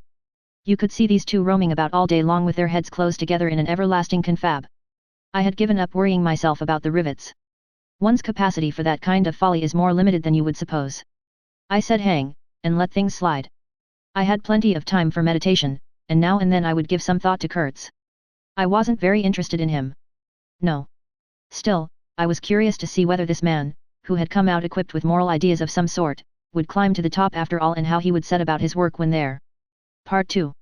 One evening as I was lying flat on the deck of my steamboat, I heard voices approaching and there were the nephew and the uncle strolling along the bank. I laid my head on my arm again, and had nearly lost myself in a doze, when somebody said in my ear, as it were, I am as harmless as a little child, but I don't like to be dictated to. Am I the manager or am I not? I was ordered to send him there. It's incredible. I became aware that the two were standing on the shore alongside the forepart of the steamboat, just below my head. I did not move, it did not occur to me to move, I was sleepy. It is unpleasant, grunted the uncle. He has asked the administration to be sent there, said the other, with the idea of showing what he could do, and I was instructed accordingly. Look at the influence that man must have. Is it not frightful? They both agreed it was frightful, then made several bizarre remarks, make rain and fine weather one man the counsel by the nose bits of absurd sentences that got the better of my drowsiness, so that I had pretty near the whole of my wits about me when the uncle said, the climate may do away with this difficulty for you. Is he alone there? Yes, answered the manager, he sent his assistant down the river with a note to me in these terms, clear this poor devil out of the country, and don't bother sending more of that sort. I had rather be alone than have the kind of men you can dispose of with me. It was more than a year ago. Can you imagine such impudence? Anything since then? Asked the other hoarsely. Ivory, jerked the nephew, lots of it prime sort, lots most annoying, from him. And with that, questioned the heavy rumble. Invoice, was the reply fired out, so to speak. Then silence. They had been talking about Kurtz. I was broad awake by this time, but, lying perfectly at ease, remained still, having no inducement to change my position. How did that ivory come all this way? Growled the elder man, who seemed very vexed. The other explained that it had come with a fleet of canoes in charge of an English half-caste clerk Kurtz had with him, that Kurtz had apparently intended to return himself, the station being by that time bare of goods and stores, but after coming 300 miles, had suddenly decided to go back, which he started to do alone in a small dugout with 4 paddlers, leaving the half-caste to continue down the river with the ivory. The two fellows there seemed astounded at anybody attempting such a thing. They were at a loss for an adequate motive. As to me, I seemed to see Kurtz for the first time. It was a distinct glimpse, the dugout, 4 paddling savages, and the lone white man turning his back suddenly on the headquarters, on relief, on thoughts of home perhaps, setting his face towards the depths of the wilderness, towards his empty and desolate station. I did not know the motive. Perhaps he was just simply a fine fellow who stuck to his work for its own sake. His name, you understand, had not been pronounced once. He was that man. The half-caste, who, as far as I could see, had conducted a difficult trip with great prudence and pluck, was invariably alluded to as that scoundrel. The scoundrel had reported that the man had been very ill, had recovered imperfectly. The two below me moved away then a few paces, and strolled back and forth at some little distance. I heard, military post Dr. 200 miles quite alone now, unavoidable delays 9 months no news, strange rumors. They approached again, just as the manager was saying, no one, as far as I know, unless a species of wandering trader, a pestilential fellow, snapping ivory from the natives. Who was it they were talking about now? I gathered in snatches that this was some man supposed to be in Kitz's district, and of whom the manager did not approve. We will not be free from unfair competition till one of these fellows is hanged for an example, he said. Certainly, grunted the other, get him hanged. Why not? Anything can be done in this country. That's what I say, nobody here, you understand, here, can endanger your position. And why? You stand the climate, you outlast them all. The danger is in Europe, but there before I left I took care to, they moved off and whispered, then their voices rose again. The extraordinary series of delays is not my fault. I did my best. The fat man sighed. Very sad. And the pestiferous absurdity of his talk, continued the other, he bothered me enough when he was here. Each station should be like a beacon on the road towards better things, a center for trade of course, but also for humanizing, improving, instructing. Conceive you that ass. And he wants to be manager. No, it's, here he got choked by excessive indignation, and I lifted my head the least bit. I was surprised to see how near they were right under me. I could have spat upon their hats. They were looking on the ground, absorbed in thought. The manager was switching his leg with a slender twig, his sagacious relative lifted his head. You have been well since you came out this time, he asked. The other gave a start. Who? I? Oh. Like a charm, like a charm. But the rest, oh, my goodness. All sick. They die so quick, too, that I haven't the time to send them out of the country, it's incredible. Just so, grunted the uncle. Ah, my boy, trust to this I say, trust to this. I saw him extend his short flipper of an arm for a gesture that took in the forest, the creek, the mud, the river seemed to beckon with a dishonoring flourish before the sunlit face of the land, a treacherous appeal to the lurking death, to the hidden evil, to the profound darkness of its heart. It was so startling that I leaped to my feet and looked back at the edge of the forest, as though I had expected an answer of some sort to that black display of confidence. You know the foolish notions that come to one sometimes. The high stillness confronted these two figures with its ominous patience, waiting for the passing away of a fantastic invasion. They swore aloud together out of sheer fright, I believe, then pretending not to know anything of my existence, turned back to the station. The sun was low, and leaning forward side by side, they seemed to be tugging painfully uphill their two ridiculous shadows of unequal length, that trailed behind them slowly over the tall grass without bending a single blade. In a few days the El Dorado expedition went into the patient wilderness, that closed upon it as the sea closes over a diver. Long afterwards the news came that all the donkeys were dead. I know nothing as to the fate of the less valuable animals. They, no doubt, like the rest of us, found what they deserved. I did not inquire. I was then rather excited at the prospect of meeting Kurtz very soon. When I say very soon I mean it comparatively. It was just 2 months from the day we left the creek when we came to the bank below Kutz's station. Going up that river was like traveling back to the earliest beginnings of the world, when vegetation rioted on the earth and the big trees were kings. An empty stream, a great silence, an impenetrable forest. The air was warm, thick, heavy, sluggish. There was no joy in the brilliance of sunshine. The long stretches of the waterway ran on, deserted, into the gloom of overshadowed distances. On silvery sandbanks hippos and alligators sunned themselves side by side. The broadening waters flowed through a mob of wooded islands. You lost your way on that river as you would in a desert, and butted all day long against shoals, trying to find the channel, till you thought yourself bewitched and cut off forever from everything you had known once somewhere far away in another existence perhaps. There were moments when one's past came back to one, as it will sometimes when you have not a moment to spare for yourself, but it came in the shape of an unrestful and noisy dream, remembered with wonder amongst the overwhelming realities of this strange world of plants and water and silence. And this stillness of life did not in the least resemble a peace. It was the stillness of an implacable force brooding over an inscrutable intention. It looked at you with a vengeful aspect. I got used to it afterwards. I did not see it any more, I had no time. I had to keep guessing at the channel, I had to discern, mostly by inspiration, the signs of hidden banks. I watched for sunken stones. I was learning to clap my teeth smartly before my heart flew out, when I shaved by a fluke some infernal sly old snag that would have ripped the life out of the tin pot steamboat and drowned all the pilgrims. I had to keep a lookout for the signs of dead wood we could cut up in the night for next day's steaming. When you have to attend to things of that sort, to the mere incidents of the surface, the reality, I tell you fades. The inner truth is hidden luckily. But I felt it all the same, I felt often its mysterious stillness watching me at my monkey tricks, just as it watches you fellows performing on your respective tightropes for what is it? Half a crown a tumble. Try to be civil, Marlowe, growled a voice, and I knew there was at least one listener awake besides myself. I beg your pardon. I forgot the heartache which makes up the rest of the price. And indeed what does the price matter, if the trick be well done? You do your tricks very well. And I didn't do badly either, since I managed not to sink that steamboat on my first trip. It's a wonder to me yet. Imagine a blindfolded man set to drive a van over a bad road. I sweated and shivered over that business considerably, I can tell you. After all, for a seaman, to scrape the bottom of the thing that's supposed to float all the time under his care is the unpardonable sin. No one may know of it, but you never forget the thump at a blow on the very heart.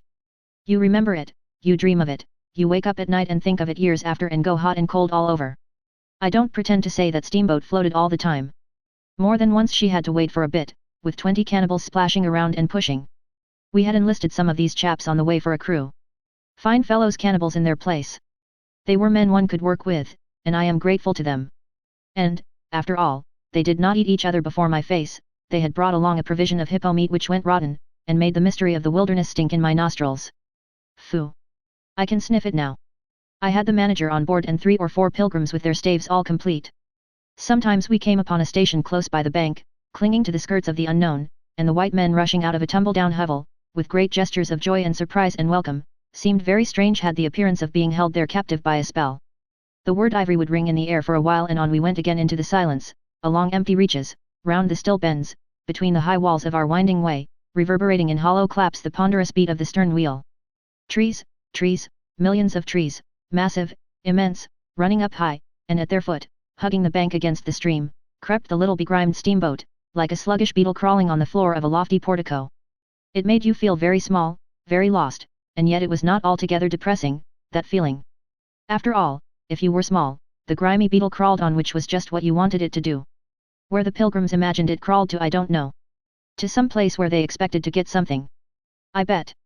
For me it crawled towards Kurtz exclusively, but when the steam pipes started leaking we crawled very slow. The reaches opened before us and closed behind, as if the forest had stepped leisurely across the water to bar the way for our return. We penetrated deeper and deeper into the heart of darkness. It was very quiet there. At night sometimes the roll of drums behind the curtain of trees would run up the river and remain sustained faintly, as if hovering in the air high over our heads, till the first break of day. Whether it meant war, peace, or prayer we could not tell.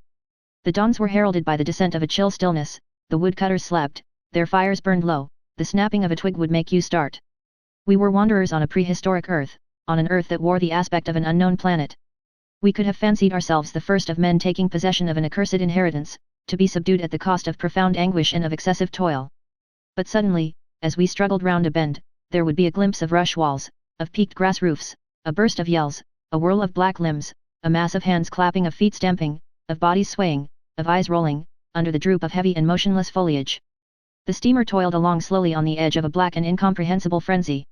The prehistoric man was cursing us, praying to us, welcoming us, who could tell? We were cut off from the comprehension of our surroundings, we glided past like phantoms, wondering and secretly appalled, as sane men would be before an enthusiastic outbreak in a madhouse. We could not understand because we were too far, and could not remember because we were travelling in the night of first ages, of those ages that are gone, leaving hardly a sign and no memories. The earth seemed unearthly. We are accustomed to look upon the shackled form of a conquered monster, but there you could look at a thing monstrous and free. It was unearthly, and the men were they were not inhuman. Well, you know, that was the worst of it, this suspicion of their not being inhuman. It would come slowly to one. They howled and leaped and spun and made horrid faces, but what thrilled you was just the thought of their humanity like yours, the thought of your remote kinship with this wild and passionate uproar. Ugly. Yes, it was ugly enough, but if you were man enough you would admit to yourself that there was in you just the faintest trace of a response to the terrible frankness of that noise, a dim suspicion of there being a meaning in it which you so remote from the night of first ages could comprehend. And why not? The mind of man is capable of anything because everything is in it, all the past as well as all the future. What was there after all? Joy, fear, sorrow, devotion, valor, rage, who can tell, but truth stripped of its cloak of time. Let the fool gape and shudder, the man knows, and can look on without a wink. But he must at least be as much of a man as these on the shore. He must meet that truth with his own true stuff, with his own inborn strength. Principles won't do. Acquisitions, clothes, pretty rags that would fly off at the first good shake. No, you want a deliberate belief. An appeal to me in this fiendish row, is there? Very well, I hear, I admit, but I have a voice, too, and for good or evil mine is the speech that cannot be silenced. Of course, a fool, what with sheer fright and fine sentiments, is always safe. Who's that grunting? You wonder I didn't go ashore for a howl and a dance? Well, no I didn't. Fine sentiments, you say? Fine sentiments, be hanged. I had no time. I had to mess about with white lead and strips of woolen blanket helping to put bandages on those leaky steam pipes, I tell you. I had to watch the steering, and circumvent those snags, and get the tin pot along by hook or by crook. There was surface truth enough in these things to save a wiser man. And between whiles I had to look after the savage who was fireman. He was an improved specimen, he could fire up a vertical boiler. He was there below me, and, upon my word, to look at him was as edifying as seeing a dog in a parody of breeches and a feather hat, walking on his hind legs. A few months of training had done for that really fine chap. He squinted at the steam gauge and at the water gauge with an evident effort of intrepidity, and he had filed teeth, too, the poor devil, and the wool of his pate shaved into queer patterns, and 3 ornamental scars on each of his cheeks. He ought to have been clapping his hands and stamping his feet on the bank, instead of which he was hard at work, a thrall to strange witchcraft, full of improving knowledge. He was useful because he had been instructed, and what he knew was this: that should the water in that transparent thing disappear, the evil spirit inside the boiler would get angry through the greatness of his thirst, and take a terrible vengeance. So he sweated and fired up and watched the glass fearfully, with an impromptu charm, made of rags, tied to his arm, and a piece of polished bone, as big as a watch, stuck flatways through his lower lip, while the wooded banks slipped past us slowly, the short noise was left behind, the interminable miles of silence, and we crept on, towards Kurtz. But the snags were thick, the water was treacherous and shallow, the boiler seemed indeed to have a sulky devil in it, and thus neither that fireman nor I had any time to peer into our creepy thoughts. Some 50 miles below the inner station we came upon a hut of reeds, an inclined and melancholy pole, with the unrecognizable tatters of what had been a flag of some sort flying from it, and a neatly stacked wood pile. This was unexpected. We came to the bank, and on the stack of firewood found a flat piece of board with some faded pencil writing on it. When deciphered it said, "Wood for you. Hurry up. Approach cautiously." There was a signature, but it was illegible, not Kurtz, a much longer word. Hurry up. Where? Up the river? Approach cautiously. We had not done so. But the warning could not have been meant for the place where it could be only found after approach. Something was wrong above. But what and how much? That was the question. We commented adversely upon the imbecility of that telegraphic style. The bush around said nothing, and would not let us look very far, either. A torn curtain of red twill hung in the doorway of the hut, and flapped sadly in our faces. The dwelling was dismantled, but we could see a white man had lived there not very long ago. There remained a rude table, a plank on 2 posts, a heap of rubbish reposed in a dark corner, and by the door I picked up a book.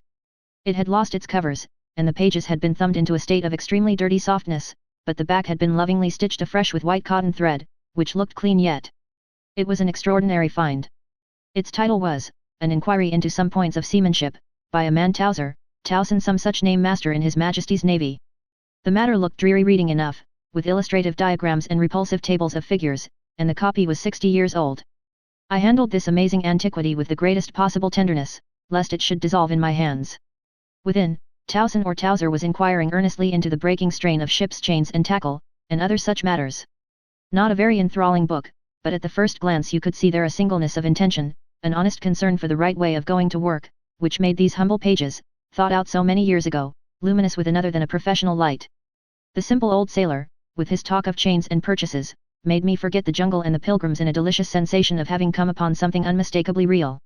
Such a book being there was wonderful enough, but still more astounding were the notes penciled in the margin, and plainly referring to the text. I couldn't believe my eyes. They were in cipher. Yes, it looked like cipher. Fancy a man lugging with him a book of that description into this nowhere and studying it and making notes in cipher at that. It was an extravagant mystery. I had been dimly aware for some time of a worrying noise, and when I lifted my eyes I saw the wood pile was gone, and the manager, aided by all the pilgrims, was shouting at me from the riverside. I slipped the book into my pocket. I assure you to leave off reading was like tearing myself away from the shelter of an old and solid friendship. I started the lame engine ahead. It must be this miserable traitor, this intruder, exclaimed the manager, looking back malevolently at the place we had left. He must be English, I said. It will not save him from getting into trouble if he is not careful, muttered the manager darkly. I observed with assumed innocence that no man was safe from trouble in this world. The current was more rapid now, the steamer seemed at her last gasp, the stern wheel flopped languidly, and I caught myself listening on tiptoe for the next beat of the boat, for in sober truth I expected the wretched thing to give up every moment. It was like watching the last flickers of a life. But still we crawled. Sometimes I would pick out a tree a little way ahead to measure our progress towards Kurtzby, but I lost it invariably before we got abreast. To keep the eyes so long on one thing was too much for human patience. The manager displayed a beautiful resignation. I fretted and fumed and took to arguing with myself whether or no I would talk openly with Kurtz, but before I could come to any conclusion it occurred to me that my speech or my silence, indeed any action of mine, would be a mere futility. What did it matter what anyone knew or ignored? What did it matter who was manager? One gets sometimes such a flash of insight. The essentials of this affair lay deep under the surface, beyond my reach, and beyond my power of meddling. Towards the evening of the second day we judged ourselves about 8 miles from Kitz's station. I wanted to push on, but the manager looked grave, and told me the navigation up there was so dangerous that it would be advisable, the sun being very low already, to wait where we were till next morning. Moreover, he pointed out that if the warning to approach cautiously were to be followed, we must approach in daylight, not at dusk or in the dark. This was sensible enough. 8 miles meant nearly 3 hours steaming for us, and I could also see suspicious ripples at the upper end of the reach. Nevertheless, I was annoyed beyond expression at the delay, and most unreasonably, too, since one night more could not matter much after so many months. As we had plenty of wood, and caution was the word, I brought up in the middle of the stream. The reach was narrow, straight, with high sides like a railway cutting. The dusk came gliding into it long before the sun had set. The current ran smooth and swift, but a dumb immobility sat on the banks. The living trees, lashed together by the creepers and every living bush of the undergrowth, might have been changed into stone, even to the slenderest twig, to the lightest leaf. It was not sleep, it seemed unnatural, like a state of trance. Not the faintest sound of any kind could be heard. You looked on amazed, and began to suspect yourself of being deaf. Then the night came suddenly, and struck you blind as well. About 3 in the morning some large fish leaped, and the loud splash made me jump as though a gun had been fired. When the sun rose there was a white fog, very warm and clammy, and more blinding than the night. It did not shift or drive, it was just there, standing all round you like something solid. At 8 or 9, perhaps, it lifted as a shutter lifts. We had a glimpse of the towering multitude of trees, of the immense matted jungle, with the blazing little ball of the sun hanging over it all perfectly still, and then the white shutter came down again, smoothly, as if sliding in greased grooves. I ordered the chain, which we had begun to heave in, to be paid out again. Before it stopped running with a muffled rattle, a cry, a very loud cry, as of infinite desolation, soared slowly in the opaque air. It ceased. A complaining clamor, modulated in savage discords, filled our ears. The sheer unexpectedness of it made my hair stir under my cap. I don't know how it struck the others, to me it seemed as though the mist itself had screamed, so suddenly, and apparently from all sides at once, did this tumultuous and mournful uproar arise. It culminated in a hurried outbreak of almost intolerably excessive shrieking, which stopped short, leaving us stiffened in a variety of silly attitudes, and obstinately listening to the nearly as appalling and excessive silence. Good God! What is the meaning? Stammered at my elbow one of the pilgrims, a little fat man, with sandy hair and red whiskers, who wore side-spring boots, and pink pajamas tucked into his socks. 2 others remained open-mouthed a while minute, then dashed into the little cabin, to rush out incontinently and stand darting scared glances, with Winchesters at ready in their hands. What we could see was just the steamer we were on, her outlines blurred as though she had been on the point of dissolving, and a misty strip of water, perhaps 2 feet broad, around her, and that was all. The rest of the world was nowhere, as far as our eyes and ears were concerned. Just nowhere. Gone, disappeared, swept off without leaving a whisper or a shadow behind.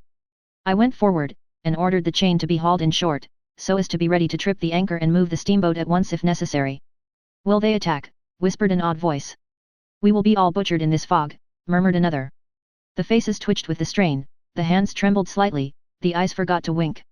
It was very curious to see the contrast of expressions of the white men and of the black fellows of our crew, who were as much strangers to that part of the river as we, though their homes were only 800 miles away. The whites, of course greatly discomposed, had besides a curious look of being painfully shocked by such an outrageous row. The others had an alert, naturally interested expression, but their faces were essentially quiet, even those of the 1 or 2 who grinned as they hauled at the chain. Several exchanged short, grunting phrases, which seemed to settle the matter to their satisfaction. Their headman, a young, broad-chested black, severely draped in dark blue fringed cloths, with fierce nostrils and his hair all done up artfully in oily ringlets, stood near me. Aha! I said, just for good fellowship's sake. Catch 'im, he snapped, with a bloodshot widening of his eyes and a flash of sharp teeth, catch 'im. Give 'im to us. To you, et. I asked, what would you do with them? Eat 'im, he said curtly, and, leaning his elbow on the rail, looked out into the fog in a dignified and profoundly pensive attitude. I would no doubt have been properly horrified, had it not occurred to me that he and his chaps must be very hungry, that they must have been growing increasingly hungry for at least this month past. They had been engaged for 6 months, I don't think a single one of them had any clear idea of time, as we at the end of countless ages have. They still belonged to the beginnings of time, had no inherited experience to teach them as it were, and of course, as long as there was a piece of paper written over in accordance with some farcical law or other made down the river, it didn't enter anybody's head to trouble how they would live. Certainly they had brought with them some rotten hippo meat, which couldn't have lasted very long, anyway, even if the pilgrims hadn't, in the midst of a shocking hullabaloo, thrown a considerable quantity of it overboard. It looked like a high-handed proceeding, but it was really a case of legitimate self-defense. You can't breathe dead hippo waking, sleeping, and eating, and at the same time keep your precarious grip on existence.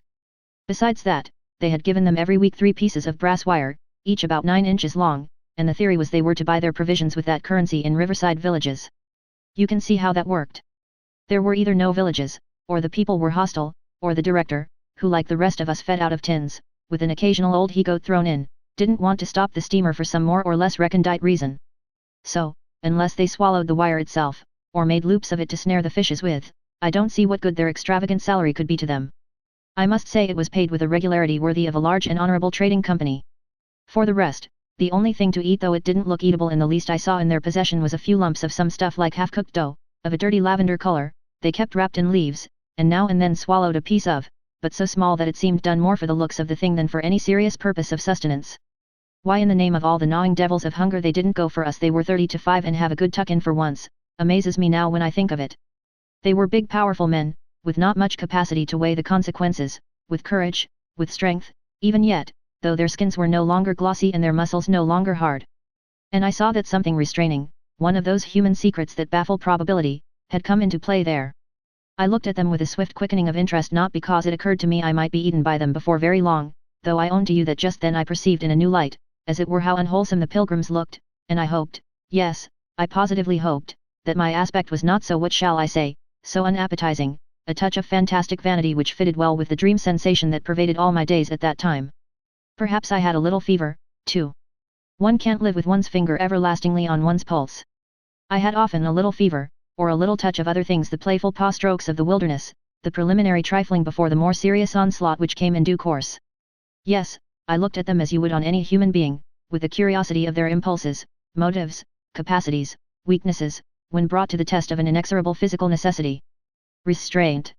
What possible restraint? Was it superstition, disgust, patience, fear, or some kind of primitive honor? No fear can stand up to hunger, no patience can wear it out, disgust simply does not exist where hunger is, and as to superstition, beliefs, and what you may call principles, they are less than chaff in a breeze. Don't you know the devilry of lingering starvation, its exasperating torment, its black thoughts, its somber and brooding ferocity? Well, I do. It takes a man all his inborn strength to fight hunger properly. It's really easier to face bereavement, dishonor, and the perdition of one's soul than this kind of prolonged hunger. Sad, but true. And these chaps, too, had no earthly reason for any kind of scruple. Restraint. I would just as soon have expected restraint from a hyena prowling amongst the corpses of a battlefield. But there was the fact facing me, the fact dazzling, to be seen, like the foam on the depths of the sea, like a ripple on an unfathomable enigma, a mystery greater when I thought of it than the curious, inexplicable note of desperate grief in this savage clamor that had swept by us on the river bank, behind the blind whiteness of the fog. 2 pilgrims were quarreling in hurried whispers as to which bank. Left. No, no, how can you? Right, right, of course. It is very serious, said the manager's voice behind me. I would be desolated if anything should happen to Mr. Kurtz before we came up. I looked at him, and had not the slightest doubt he was sincere. He was just the kind of man who would wish to preserve appearances. That was his restraint. But when he muttered something about going on at once, I did not even take the trouble to answer him. I knew, and he knew, that it was impossible. Were we to let go our hold of the bottom, we would be absolutely in the air in space. We wouldn't be able to tell where we were going to, whether up or downstream, or across till we fetched against one bank or the other, and then we wouldn't know at first which it was. Of course I made no move. I had no mind for a smash-up. You couldn't imagine a more deadly place for a shipwreck. Whether we drowned at once or not, we were sure to perish speedily in one way or another. I authorize you to take all the risks, he said, after a short silence. I refuse to take any, I said shortly, which was just the answer he expected, though its tone might have surprised him. Well, I must defer to your judgment. "You are captain," he said with marked civility. I turned my shoulder to him in sign of my appreciation, and looked into the fog. How long would it last? It was the most hopeless lookout. The approach to this Kurt's grubbing for ivory in the wretched bush was beset by as many dangers as though he had been an enchanted princess sleeping in a fabulous castle. "Will they attack, do you think?" asked the manager, in a confidential tone. I did not think they would attack, for several obvious reasons. The thick fog was one. If they left the bank in their canoes they would get lost in it, as we would be if we attempted to move. Still, I had also judged the jungle of both banks quite impenetrable, and yet eyes were in it, eyes that had seen us. The riverside bushes were certainly very thick, but the undergrowth behind was evidently penetrable. However, during the short lift I had seen no canoes anywhere in the reach, certainly not abreast of the steamer. But what made the idea of attack inconceivable to me was the nature of the noise of the cries we had heard. They had not the fierce character boding immediate hostile intention. Unexpected, wild, and violent as they had been, they had given me an irresistible impression of sorrow. The glimpse of the steamboat had for some reason filled those savages with unrestrained grief. The danger, if any, I expounded, was from our proximity to a great human passion let loose. Even extreme grief may ultimately vent itself in violence, but more generally takes the form of apathy. You should have seen the pilgrims stare. They had no heart to grin, or even to revile me, but I believe they thought me gone mad with fright, maybe. I delivered a regular lecture. "My dear boys, it was no good bothering. Keep a lookout?" Well, you may guess I watched the fog for the signs of lifting as a cat watches a mouse, but for anything else our eyes were of no more use to us than if we had been buried miles deep in a heap of cotton wool. It felt like it, too choking, warm, stifling. Besides, all I said, though it sounded extravagant, was absolutely true to fact. What we afterwards alluded to as an attack was really an attempt at repulse. The action was very far from being aggressive. It was not even defensive, in the usual sense. It was undertaken under the stress of desperation, and in its essence was purely protective. It developed itself, I should say, 2 hours after the fog lifted, and its commencement was at a spot, roughly speaking, about 1.5 miles below Kutz's station. We had just floundered and flopped round a bend, when I saw an islet, a mere grassy hummock of bright green, in the middle of the stream. It was the only thing of the kind, but as we opened the reach more, I perceived it was the head of a long sand bank, or rather of a chain of shallow patches stretching down the middle of the river. They were discolored, just awash, and the whole lot was seen just under the water, exactly as a man's backbone is seen running down the middle of his back under the skin. Now, as far as I did see, I could go to the right or to the left of this. I didn't know either channel, of course. The banks looked pretty well alike, the depth appeared the same, but as I had been informed the station was on the west side, I naturally headed for the western passage. No sooner had we fairly entered it than I became aware it was much narrower than I had supposed. To the left of us there was the long uninterrupted shoal, and to the right a high, steep bank heavily overgrown with bushes. Above the bush the trees stood in serried ranks. The twigs overhung the current thickly, and from distance to distance a large limb of some tree projected rigidly over the stream. It was then well on in the afternoon, the face of the forest was gloomy, and a broad strip of shadow had already fallen on the water. In this shadow we steamed up very slowly, as you may imagine. I sheered her well inshore, the water being deepest near the bank, as the sounding pole informed me. One of my hungry and forbearing friends was sounding in the bows just below me. This steamboat was exactly like a decked scow. On the deck, there were 2 little teakwood houses with doors and windows. The boiler was in the fore end, and the machinery right astern. Over the whole there was a light roof, supported on stanchions. The funnel projected through that roof, and in front of the funnel a small cabin built of light planks served for a pilot house. It contained a couch, 2 camp stools, a loaded Martini Henry leaning in one corner, a tiny table, and the steering wheel. It had a wide door in front and a broad shutter at each side. All these were always thrown open, of course. I spent my days perched up there on the extreme fore end of that roof, before the door. At night I slept, or tried to, on the couch. An athletic black belonging to some coast tribe and educated by my poor predecessor, was the helmsman. He sported a pair of brass earrings, wore a blue cloth wrapper from the waist to the ankles, and thought all the world of himself. He was the most unstable kind of fool I had ever seen. He steered with no end of a swagger while you were by, but if he lost sight of you, he became instantly the prey of an abject funk, and would let that cripple of a steamboat get the upper hand of him in a minute. I was looking down at the sounding pole, and feeling much annoyed to see it each try a little more of it stick out of that river, when I saw my poleman give up on the business suddenly, and stretch himself flat on the deck, without even taking the trouble to haul his pole in. He kept hold on it though, and it trailed in the water. At the same time the fireman, whom I could also see below me, sat down abruptly before his furnace and ducked his head. I was amazed. Then I had to look at the river mighty quick, because there was a snag in the fairway. Sticks, little sticks, were flying about thick, they were whizzing before my nose, dropping below me, striking behind me against my pilot house. All this time the river, the shore, the woods, were very quiet, perfectly quiet. I could only hear the heavy splashing thump of the stern wheel and the patter of these things. We cleared the snag clumsily. Arrows, by Jove! We were being shot at. I stepped in quickly to close the shutter on the land side. That fool helmsman, his hands on the spokes, was lifting his knees high, stamping his feet, champing his mouth, like a reined-in horse. Confound him! And we were staggering within 10 feet of the bank. I had to lean right out to swing the heavy shutter, and I saw a face amongst the leaves on the level with my own, looking at me very fierce and steady, and then suddenly, as though a veil had been removed from my eyes, I made out, deep in the tangled gloom, naked breasts, arms, legs, glaring eyes. The bush was swarming with human limbs in movement, glistening of bronze color. The twigs shook, swayed, and rustled, the arrows flew out of them, and then the shutter came to. "Steer her straight," I said to the helmsman. He held his head rigid, face forward, but his eyes rolled. He kept on lifting and setting down his feet gently, his mouth foamed a little. "Keep quiet," I said in a fury. I might just as well have ordered a tree not to sway in the wind. I darted out. Below me there was a great scuffle of feet on the iron deck, confused exclamations, a voice screamed, "Can you turn back?" I caught sight of a V-shaped ripple on the water ahead. What? Another snag. A fusillade burst out under my feet. The pilgrims had opened with their Winchesters, and were simply squirting lead into that bush. A deuce of a lot of smoke came up and drove slowly forward. I swore at it. Now I couldn't see the ripple or the snag either. I stood in the doorway, peering, and the arrows came in swarms. They might have been poisoned, but they looked as though they wouldn't kill a cat. The bush began to howl. Our woodcutters raised a warlike whoop. The report of a rifle just at my back deafened me.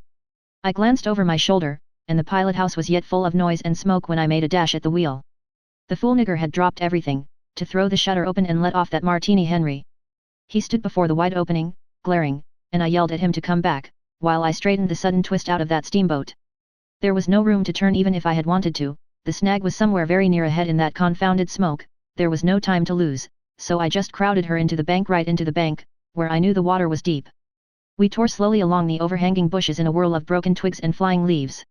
The fusillade below stopped short, as I had foreseen it would when the squirts got empty. I threw my head back to a glinting whiz that traversed the pilot house, in at one shutter hole and out at the other. Looking past that mad helmsman, who was shaking the empty rifle and yelling at the shore, I saw vague forms of men running bent double, leaping, gliding, distinct, incomplete, evanescent. Something big appeared in the air before the shutter, the rifle went overboard, and the man stepped back swiftly, looked at me over his shoulder in an extraordinary, profound, familiar manner, and fell upon my feet. The side of his head hit the wheel twice, and the end of what appeared a long cane clattered round and knocked over a little camp stool. It looked as though after wrenching that thing from somebody ashore he had lost his balance in the effort. The thin smoke had blown away, we were clear of the snag, and looking ahead I could see that in another 100 yards or so I would be free to sheer off, away from the bank, but my feet felt so very warm and wet that I had to look down. The man had rolled on his back and stared straight up at me, both his hands clutched that cane. It was the shaft of a spear that, either thrown or lunged through the opening, had caught him in the side, just below the ribs. The blade had gone in out of sight. After making a frightful gash, my shoes were full, a pool of blood lay very still, gleaming dark red under the wheel, his eyes shone with an amazing luster. The fusillade burst out again. He looked at me anxiously, gripping the spear like something precious, with an air of being afraid I would try to take it away from him. I had to make an effort to free my eyes from his gaze and attend to the steering. With one hand I felt above my head for the line of the steam whistle, and jerked out screech after screech hurriedly.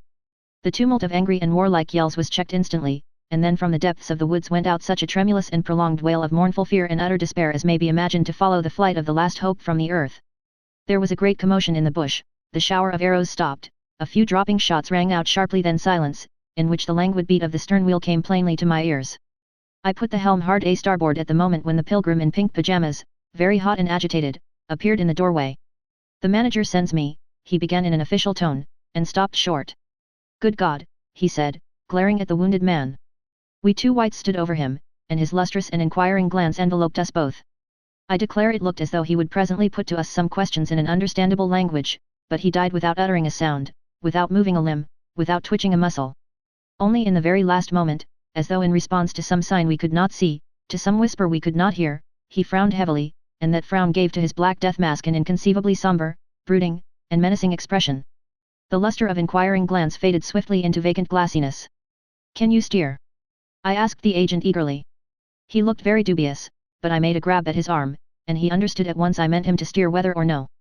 To tell you the truth, I was morbidly anxious to change my shoes and socks. "He is dead," murmured the fellow, immensely impressed. "No doubt about it," said I, tugging like mad at the shoelaces. "And by the way, I suppose Mr. Kurtz is dead as well by this time." For the moment that was the dominant thought. There was a sense of extreme disappointment, as though I had found out I had been striving after something altogether without a substance. I couldn't have been more disgusted if I had travelled all this way for the sole purpose of talking with Mr. Kurtz. Talking with? I flung one shoe overboard, and became aware that that was exactly what I had been looking forward to, a talk with Kurtz. I made the strange discovery that I had never imagined him as doing, you know, but as discoursing. I didn't say to myself, now I will never see him, or now I will never shake him by the hand, but, now I will never hear him. The man presented himself as a voice. Not of course that I did not connect him with some sort of action. Hadn't I been told in all the tones of jealousy and admiration that he had collected, bartered, swindled, or stolen more ivory than all the other agents together? That was not the point. The point was in his being a gifted creature, and that of all his gifts the one that stood out preeminently, that carried with it a sense of real presence, was his ability to talk, his words the gift of expression, the bewildering, the illuminating, the most exalted and the most contemptible, the pulsating stream of light, or the deceitful flow from the heart of an impenetrable darkness. The other shoe went flying unto the devil god of that river. I thought, by Jove, it's all over. We are too late, he has vanished, the gift has vanished, by means of some spear, arrow, or club. I will never hear that chap speak after all, and my sorrow had a startling extravagance of emotion, even such as I had noticed in the howling sorrow of these savages in the bush. I couldn't have felt more of lonely desolation somehow, had I been robbed of a belief or had missed my destiny in life. Why do you sigh in this beastly way, somebody? Absurd? Well, absurd. Good Lord!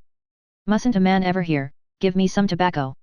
There was a pause of profound stillness, then a match flared, and Marlowe's lean face appeared, worn, hollow, with downward folds and dropped eyelids, with an aspect of concentrated attention, and as he took vigorous draws at his pipe, it seemed to retreat and advance out of the night in the regular flicker of tiny flame. The match went out. Absurd, he cried. This is the worst of trying to tell. Here you all are, each moored with two good addresses, like a hulk with two anchors, a butcher round one corner, a policeman round another, excellent appetites, and temperature normal. You hear normal from year's end to year's end. And you say, absurd. Absurd be exploded. Absurd. My dear boys, what can you expect from a man who out of sheer nervousness had just flung overboard a pair of new shoes? Now I think of it, it is amazing I did not shed tears.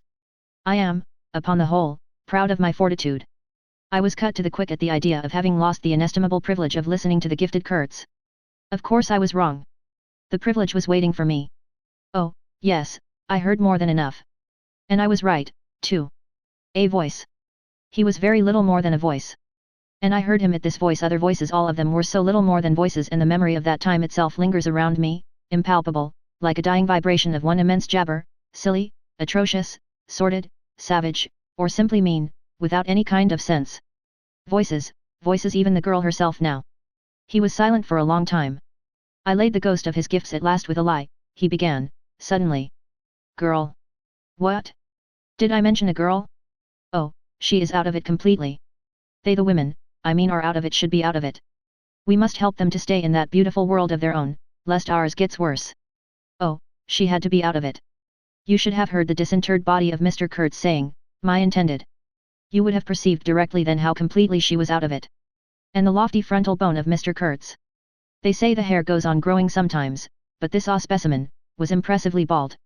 The wilderness had patted him on the head, and, behold, it was like a ball, an ivory ball, it had caressed him, and lo, he had withered, it had taken him, loved him, embraced him, got into his veins, consumed his flesh, and sealed his soul to its own by the inconceivable ceremonies of some devilish initiation. He was its spoiled and pampered favorite. Ivory? I should think so. Heaps of it, stacks of it. The old mud shanty was bursting with it. You would think there was not a single tusk left either above or below the ground in the whole country. Mostly fossil, the manager had remarked, disparagingly. It was no more fossil than I am, but they call it fossil when it is dug up. It appears these niggers do bury the tusks sometimes, but evidently they couldn't bury this parcel deep enough to save the gifted Mr. Kurtz from his fate. We filled the steamboat with it, and had to pile a lot on the deck. Thus he could see and enjoy as long as he could see, because the appreciation of this favor had remained with him to the last. You should have heard him say, my ivory. Oh, yes, I heard him. My intended, my ivory, my station, my river, my, everything belonged to him. It made me hold my breath in expectation of hearing the wilderness burst into a prodigious peal of laughter that would shake the fixed stars in their places. Everything belonged to him, but that was a trifle. The thing was to know what he belonged to, how many powers of darkness claimed him for their own. That was the reflection that made you creepy all over. It was impossible, it was not good for one either trying to imagine. He had taken a high seat amongst the devils of the land, I mean literally. You can't understand. How could you, with solid pavement under your feet, surrounded by kind neighbors ready to cheer you or to fall on you, stepping delicately between the butcher and the policeman, in the holy terror of scandal and gallows and lunatic asylums, how can you imagine what particular region of the first ages a man's untrammeled feet may take him into by the way of solitude, utter solitude, without a policeman, by the way of silence, utter silence, where no warning voice of a kind neighbor can be heard? Whispering of public opinion. These little things make all the great difference. When they are gone you must fall back upon your own innate strength, upon your own capacity for faithfulness. Of course you may be too much of a fool to go wrong, too dull even to know you are being assaulted by the powers of darkness. I take it, no fool ever made a bargain for his soul with the devil. The fool is too much of a fool, or the devil too much of a devil, I don't know which.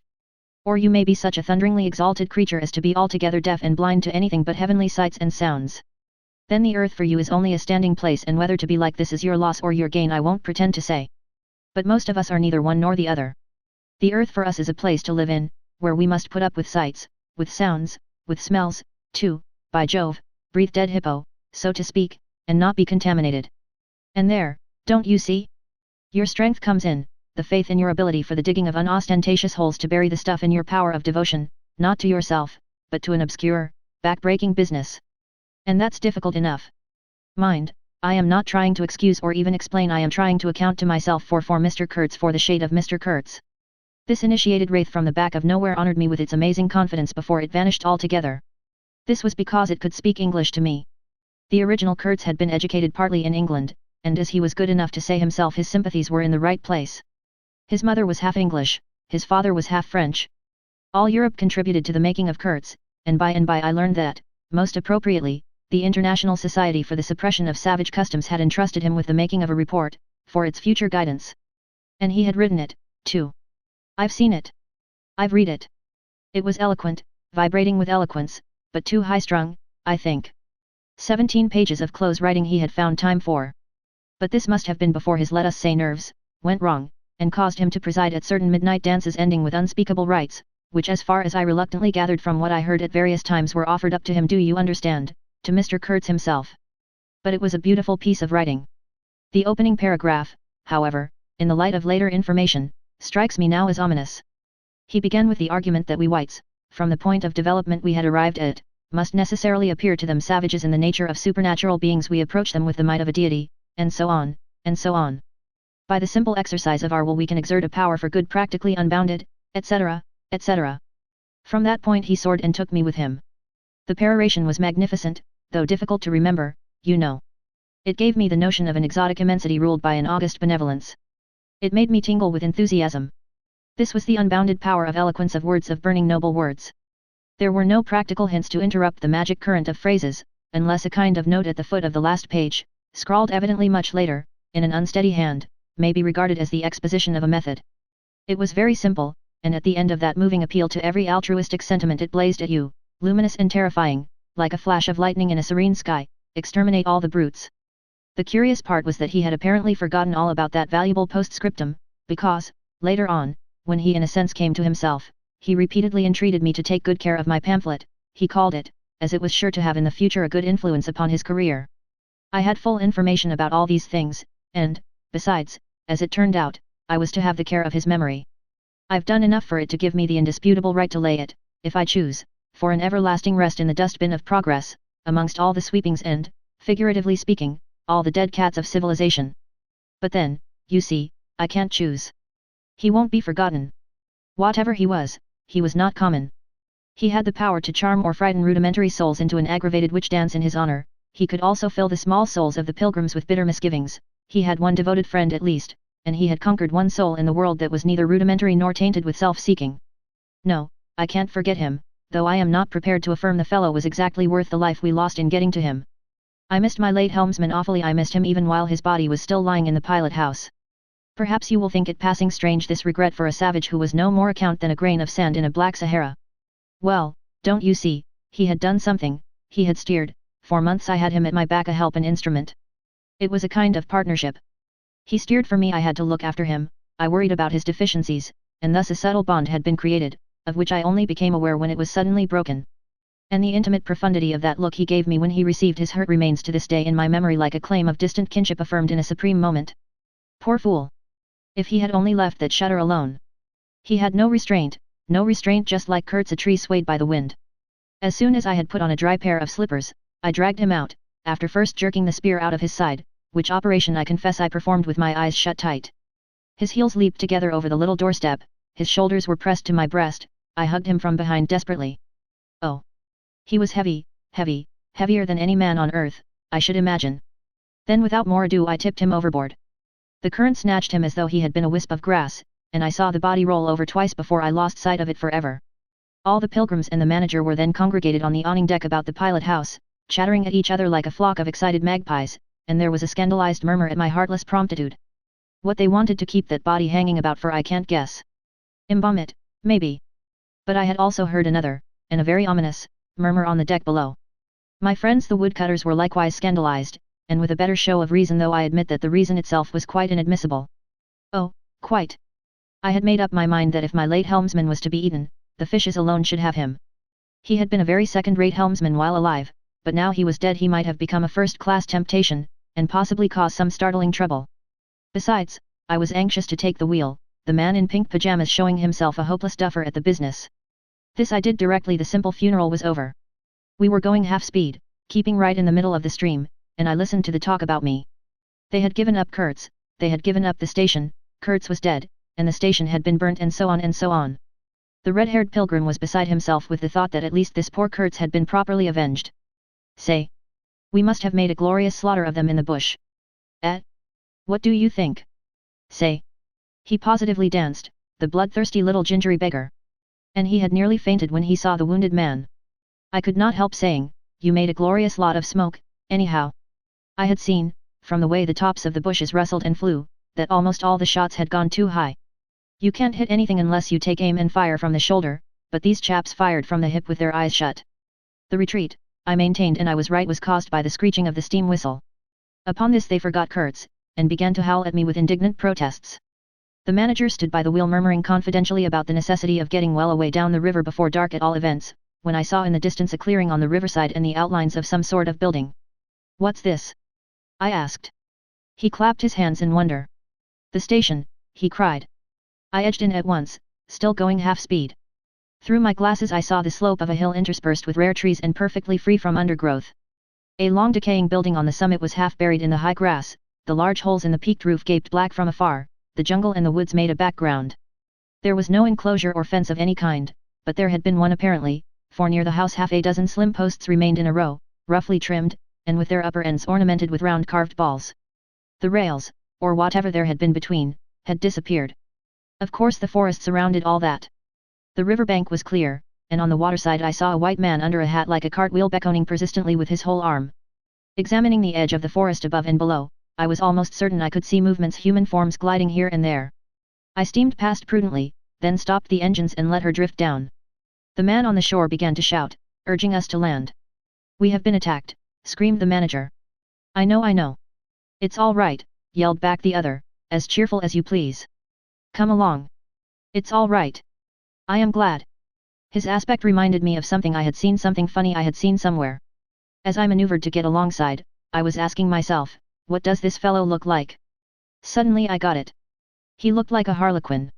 His clothes had been made of some stuff that was brown holland probably, but it was covered with patches all over, with bright patches, blue, red, and yellow patches on the back, patches on the front, patches on elbows, on knees, colored binding around his jacket, scarlet edging at the bottom of his trousers, and the sunshine made him look extremely gay and wonderfully neat withal, because you could see how beautifully all this patching had been done. A beardless, boyish face, very fair, no features to speak of, nose peeling, little blue eyes, smiles and frowns chasing each other over that open countenance like sunshine and shadow on a wind-swept plain. Look out, Captain, he cried, there's a snag lodged in here last night. What? Another snag? I confess I swore shamefully. I had nearly holed my cripple, to finish off that charming trip. The harlequin on the bank turned his little pug nose up to me. You English? He asked. All smiles. Are you? I shouted from the wheel. The smiles vanished, and he shook his head as if sorry for my disappointment. Then he brightened up. Never mind, he cried encouragingly. Are we in time? I asked. He is up there, he replied, with a toss of the head up the hill, and becoming gloomy all of a sudden. His face was like the autumn sky, overcast one moment and bright the next. When the manager, escorted by the pilgrims, all of them armed to the teeth, had gone to the house, this chap came on board. I say, I don't like this. These natives are in the bush, I said. He assured me earnestly it was all right. They are simple people, he added. Well, I am glad you came. It took me all my time to keep them off. But you said it was all right, I cried. Oh, they meant no harm, he said, and as I stared he corrected himself, not exactly. Then vivaciously, my faith, your pilot house wants a clean-up. In the next breath he advised me to keep enough steam on the boiler to blow the whistle in case of any trouble. One good screech will do more for you than all your rifles. They are simple people, he repeated. He rattled away at such a rate he quite overwhelmed me. He seemed to be trying to make up for lots of silence, and actually hinted, laughing, that such was the case. Don't you talk with Mr. Kurtz? I said. You don't talk with that man, you listen to him, he exclaimed with severe exaltation. But now, he waved his arm, and in the twinkling of an eye was in the uttermost depths of despondency. In a moment he came up again with a jump, possessed himself of both my hands, shook them continuously, while he gabbled, brother sailor, honor, pleasure, delight, introduce myself. Russian, son of an archpriest. Government of Tambov. What? Tobacco. English tobacco, the excellent English tobacco. Now, that's brotherly. Smoke? Where's a sailor that does not smoke? The pipe soothed him, and gradually I made out he had run away from school, had gone to sea in a Russian ship, ran away again, served some time in English ships, was now reconciled with the archpriest. He made a point of that. But when one is young one must see things, gather experience, ideas, enlarge the mind. Here. I interrupted. You can never tell. Here I met Mr. Kurtz, he said, youthfully solemn and reproachful. I held my tongue after that.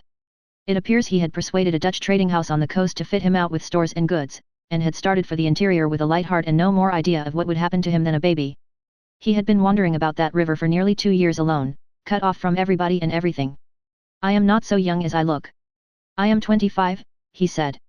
At first old Van Schuten would tell me to go to the devil, he narrated with keen enjoyment, but I stuck to him, and talked, till at last he got afraid I would talk the hind leg off his favorite dog, so he gave me some cheap things and a few guns, and told me he hoped he would never see my face again. Good old Dutchman, Van Schuten. I've sent him one small lot of ivory a year ago, so that he can't call me a little thief when I get back. I hope he got it. And for the rest I don't care. I had some wood stacked for you.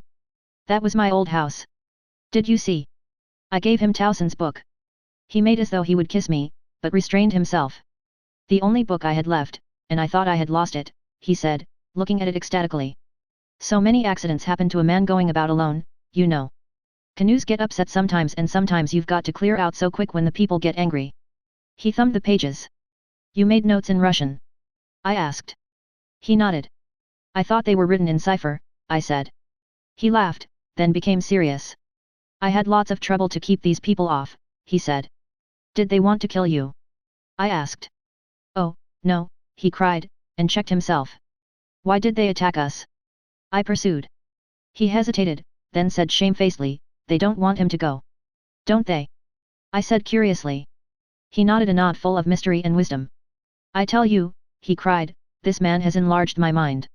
He opened his arms wide, staring at me with his little blue eyes that were perfectly round. Part 3. I looked at him, lost in astonishment. There he was before me, in motley, as though he had absconded from a troupe of mimes, enthusiastic, fabulous. His very existence was improbable, inexplicable, and altogether bewildering. He was an insoluble problem. It was inconceivable how he had existed, how he had succeeded in getting so far, how he had managed to remain, why he did not instantly disappear. I went a little farther, he said, then still a little farther till I had gone so far that I don't know how I'll ever get back. Never mind. Plenty time. I can manage. You take Kurtz away quick I tell you. The glamour of youth enveloped his party-colored rags, his destitution, his loneliness, the essential desolation of his futile wanderings. 4 months 4 years his life hadn't been worth a day's purchase, and there he was gallantly, thoughtlessly alive, to all appearances indestructible solely by the virtue of his few years and of his unreflecting audacity. I was seduced into something like admiration, like envy. Glamour urged him on, glamour kept him unscathed. He surely wanted nothing from the wilderness but space to breathe in and to push on through. His need was to exist, and to move onwards at the greatest possible risk, and with a maximum of privation. If the absolutely pure, uncalculating, unpractical spirit of adventure had ever ruled a human being, it ruled this bepatched youth. I almost envied him the possession of this modest and clear flame. It seemed to have consumed all thought of self so completely, that even while he was talking to you, you forgot that it was he the man before your eyes who had gone through these things. I did not envy him his devotion to Kurtz, though. He had not meditated over it. It came to him, and he accepted it with a sort of eager fatalism. I must say that to me it appeared about the most dangerous thing in every way he had come upon so far. They had come together unavoidably, like two ships becalmed near each other, and lay rubbing sides at last. I suppose Kurtz wanted an audience, because on a certain occasion, when encamped in the forest, they had talked all night, or more probably Kurtz had talked. We talked of everything, he said, quite transported at the recollection. I forgot there was such a thing as sleep. The night did not seem to last an hour. Everything. Everything. Of love, too. Ah, he talked to you of love. I said, much amused. It isn't what you think, he cried, almost passionately. It was in general. He made me see things. He threw his arms up. We were on deck at the time, and the headman of my woodcutters, lounging nearby, turned upon him his heavy and glittering eyes. I looked around, and I don't know why, but I assure you that never before, did this land, this river, this jungle, the very arch of this blazing sky, appear to me so hopeless and so dark, so impenetrable to human thought, so pitiless to human weakness. And, ever since, you have been with him, of course. I said. On the contrary. It appears their intercourse had been very much broken by various causes. He had, as he informed me proudly, managed to nurse Kurtz through 2 illnesses. He alluded to it as you would to some risky feat, but as a rule Kurtz wandered alone, far in the depths of the forest. Very often coming to this station, I had to wait days and days before he would turn up, he said. Ah, it was worth waiting for, sometimes. What was he doing, exploring or what? I asked. Oh, yes, of course, he had discovered lots of villages, a lake, too. He did not know exactly in what direction, it was dangerous to inquire too much, but mostly his expeditions had been for ivory. But he had no goods to trade with by that time, I objected. There's a good lot of cartridges left even yet, he answered, looking away. To speak plainly, he raided the country, I said. He nodded. Not alone, surely. He muttered something about the villages round that lake. Kurtz got the tribe to follow him, did he? I suggested. He fidgeted a little. They adored him, he said. The tone of these words was so extraordinary that I looked at him searchingly. It was curious to see his mingled eagerness and reluctance to speak of Kurtz. The man filled his life, occupied his thoughts, swayed his emotions. What can you expect, he burst out, he came to them with thunder and lightning, you know, and they had never seen anything like it, and very terrible. He could be very terrible. You can't judge Mr. Kurtz as you would an ordinary man. No. Now just to give you an idea, I don't mind telling you, he wanted to shoot me, too, one day, but I don't judge him. Shoot you? I cried, what for? Well, I had a small lot of ivory the chief of that village near my house gave me. You see, I used to shoot game for them. Well, he wanted it, and wouldn't hear reason. He declared he would shoot me unless I gave him the ivory, and then cleared out of the country, because he could do so, and had a fancy for it, and there was nothing on earth to prevent him killing whom he jolly well pleased. And it was true, too. I gave him the ivory. What did I care? But I didn't clear out. No. I couldn't leave him. I had to be careful, of course, till we got friendly again for a time. He had his second illness then. Afterwards I had to keep out of the way, but I didn't mind. He was living for the most part in those villages on the lake. When he came down to the river, sometimes he would take to me, and sometimes it was better for me to be careful. This man suffered too much. He hated all this, and somehow he couldn't get away.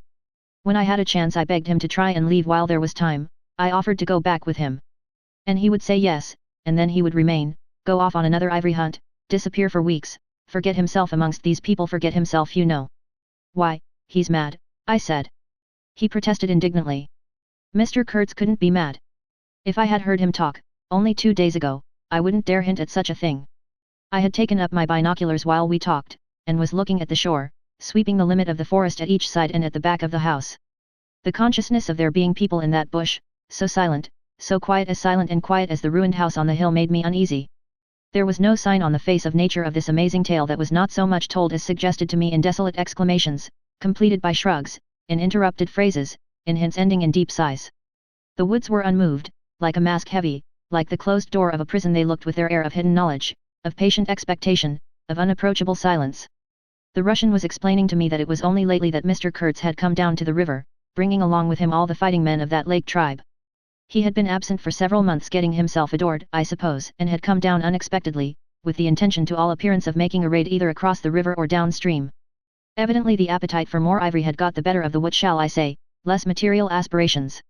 However, he had got much worse suddenly. I heard he was lying helpless, and so I came up, took my chance, said the Russian. Oh, he is bad, very bad. I directed my glass to the house. There were no signs of life, but there was the ruined roof, the long mud wall peeping above the grass, with 3 little square window holes, no 2 of the same size, all this brought within reach of my hand, as it were. And then I made a brusque movement, and one of the remaining posts of that vanished fence leaped up in the field of my glass. You remember I told you I had been struck at the distance by certain attempts at ornamentation, rather remarkable in the ruinous aspect of the place. Now I had suddenly a near view, and its first result was to make me throw my head back as if before a blow. Then I went carefully from post to post with my glass, and I saw my mistake.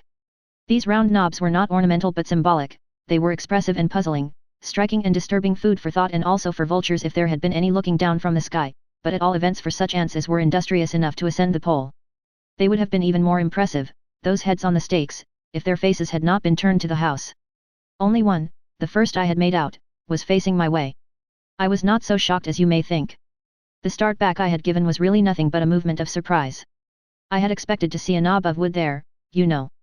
I returned deliberately to the first I had seen, and there it was, black, dried, sunken, with closed eyelids, a head that seemed to sleep at the top of that pole, and, with the shrunken dry lips showing a narrow white line of the teeth, was smiling, too, smiling continuously at some endless and jocose dream of that eternal slumber. I am not disclosing any trade secrets. In fact, the manager said afterwards that Mr. Kurtz's methods had ruined the district.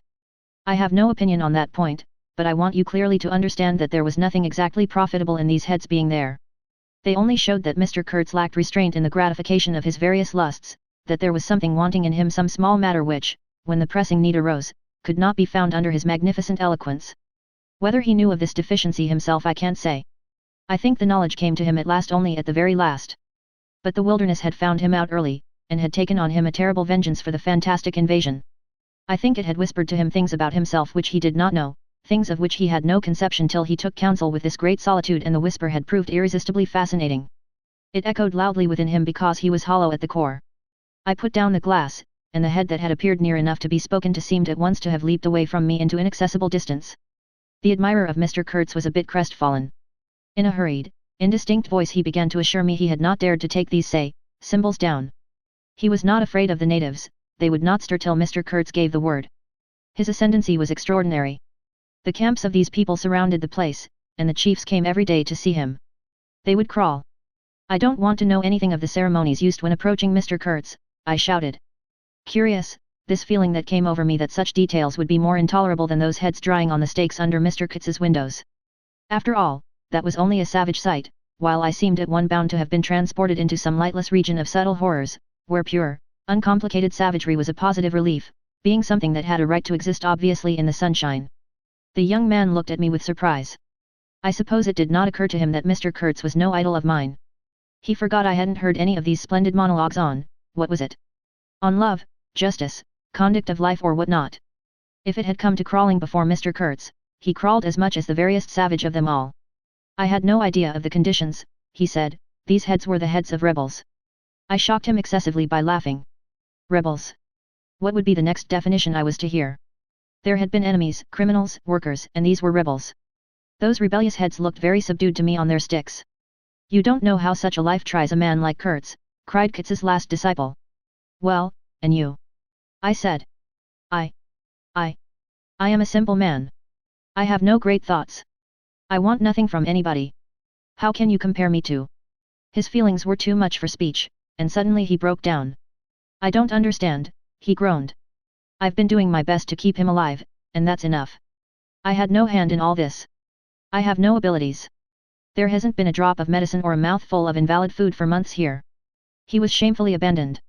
A man like this, with such ideas. Shamefully. Shamefully. I haven't slept for the last 10 nights. His voice lost itself in the calm of the evening. The long shadows of the forest had slipped downhill while we talked, had gone far beyond the ruined hovel, beyond the symbolic row of stakes. All this was in the gloom, while we down there were yet in the sunshine, and the stretch of the river abreast of the clearing glittered in a still and dazzling splendor, with the murky and overshadowed bend above and below. Not a living soul was seen on the shore. The bushes did not rustle. Suddenly round the corner of the house a group of men appeared, as though they had come up from the ground. They waded waist deep in the grass, in a compact body, bearing an improvised stretcher in their midst. Instantly, in the emptiness of the landscape, a cry arose whose shrillness pierced the still air like a sharp arrow flying straight to the very heart of the land, and, as if by enchantment, streams of naked human beings with spears in their hands, with bows, with shields, with wild glances and savage movements, were poured into the clearing by the dark-faced and pensive forest. The bushes shook, the grass swayed for a time, and then everything stood still in attentive immobility. "Now, if he does not say the right thing to them we are all done for," said the Russian at my elbow. The knot of men with the stretcher had stopped, too, halfway to the steamer, as if petrified. I saw the man on the stretcher sit up, lank and with an uplifted arm, above the shoulders of the bearers. "Let us hope that the man who can talk so well of love in general will find some particular reason to spare us this time," I said. I resented bitterly the absurd danger of our situation, as if to be at the mercy of that atrocious phantom had been a dishonoring necessity. I could not hear a sound, but through my glasses I saw the thin arm extended commandingly, the lower jaw moving, the eyes of that apparition shining darkly far in its bony head that nodded with grotesque jerks. Kurtz, that means short in German, don't it? Well, the name was as true as everything else in his life and death. He looked at least 7 feet long. His covering had fallen off, and his body emerged from it pitiful and appalling as from a winding sheet. I could see the cage of his ribs all astir, the bones of his arm waving. It was as though an animated image of death carved out of old ivory had been shaking its hand with menaces at a motionless crowd of men made of dark and glittering bronze. I saw him open his mouth wide. It gave him a weirdly voracious aspect, as though he had wanted to swallow all the air, all the earth, all the men before him. A deep voice reached me faintly. He must have been shouting. He fell back suddenly. The stretcher shook as the bearers staggered forward again, and almost at the same time I noticed that the crowd of savages was vanishing without any perceptible movement of retreat, as if the forest that had ejected these beings so suddenly had drawn them in again as the breath is drawn in a long aspiration. Some of the pilgrims behind the stretcher carried his arms 2 shotguns, a heavy rifle, and a light revolver carbine, the thunderbolts of that pitiful Jupiter. The manager bent over him murmuring as he walked beside his head. They laid him down in one of the little cabins, just a room for a bed place and a camp stool or two, you know. We had brought his belated correspondence, and a lot of torn envelopes and open letters littered his bed. His hand roamed feebly amongst these papers. I was struck by the fire of his eyes and the composed languor of his expression. It was not so much the exhaustion of disease. He did not seem in pain. This shadow looked satiated and calm, as though for the moment it had had its fill of all the emotions. He rustled one of the letters, and looking straight in my face said, "I am glad. Somebody had been writing to him about me." These special recommendations were turning up again. The volume of tone he emitted without effort, almost without the trouble of moving his lips, amazed me. A voice. A voice. It was grave, profound, vibrating, while the man did not seem capable of a whisper. However, he had enough strength in him, factitious no doubt, to very nearly make an end of us, as you shall hear directly. The manager appeared silently in the doorway. I stepped out at once and he drew the curtain after me. The Russian, eyed curiously by the pilgrims, was staring at the shore. I followed the direction of his glance. Dark human shapes could be made out in the distance, flitting indistinctly against the gloomy border of the forest, and near the river 2 bronze figures, leaning on tall spears, stood in the sunlight under fantastic headdresses of spotted skins, warlike and still in statuesque repose. And from right to left along the lighted shore moved a wild and gorgeous apparition of a woman. She walked with measured steps, draped in striped and fringed cloths, treading the earth proudly, with a slight jingle and flash of barbarous ornaments. She carried her head high, her hair was done in the shape of a helmet, she had brass leggings to the knee, brass wire gauntlets to the elbow, a crimson spot on her tawny cheek, innumerable necklaces of glass beads on her neck, bizarre things, charms, gifts of witchmen, that hung about her, glittered and trembled at every step. She must have had the value of several elephant tusks upon her. She was savage and superb, wild-eyed and magnificent. There was something ominous and stately in her deliberate progress. And in the hush that had fallen suddenly upon the whole sorrowful land, the immense wilderness, the colossal body of the fecund and mysterious life seemed to look at her, pensive, as though it had been looking at the image of its own tenebrous and passionate soul. She came abreast of the steamer, stood still, and faced us. Her long shadow fell to the water's edge. Her face had a tragic and fierce aspect of wild sorrow and of dumb pain mingled with the fear of some struggling, half-shaped resolve.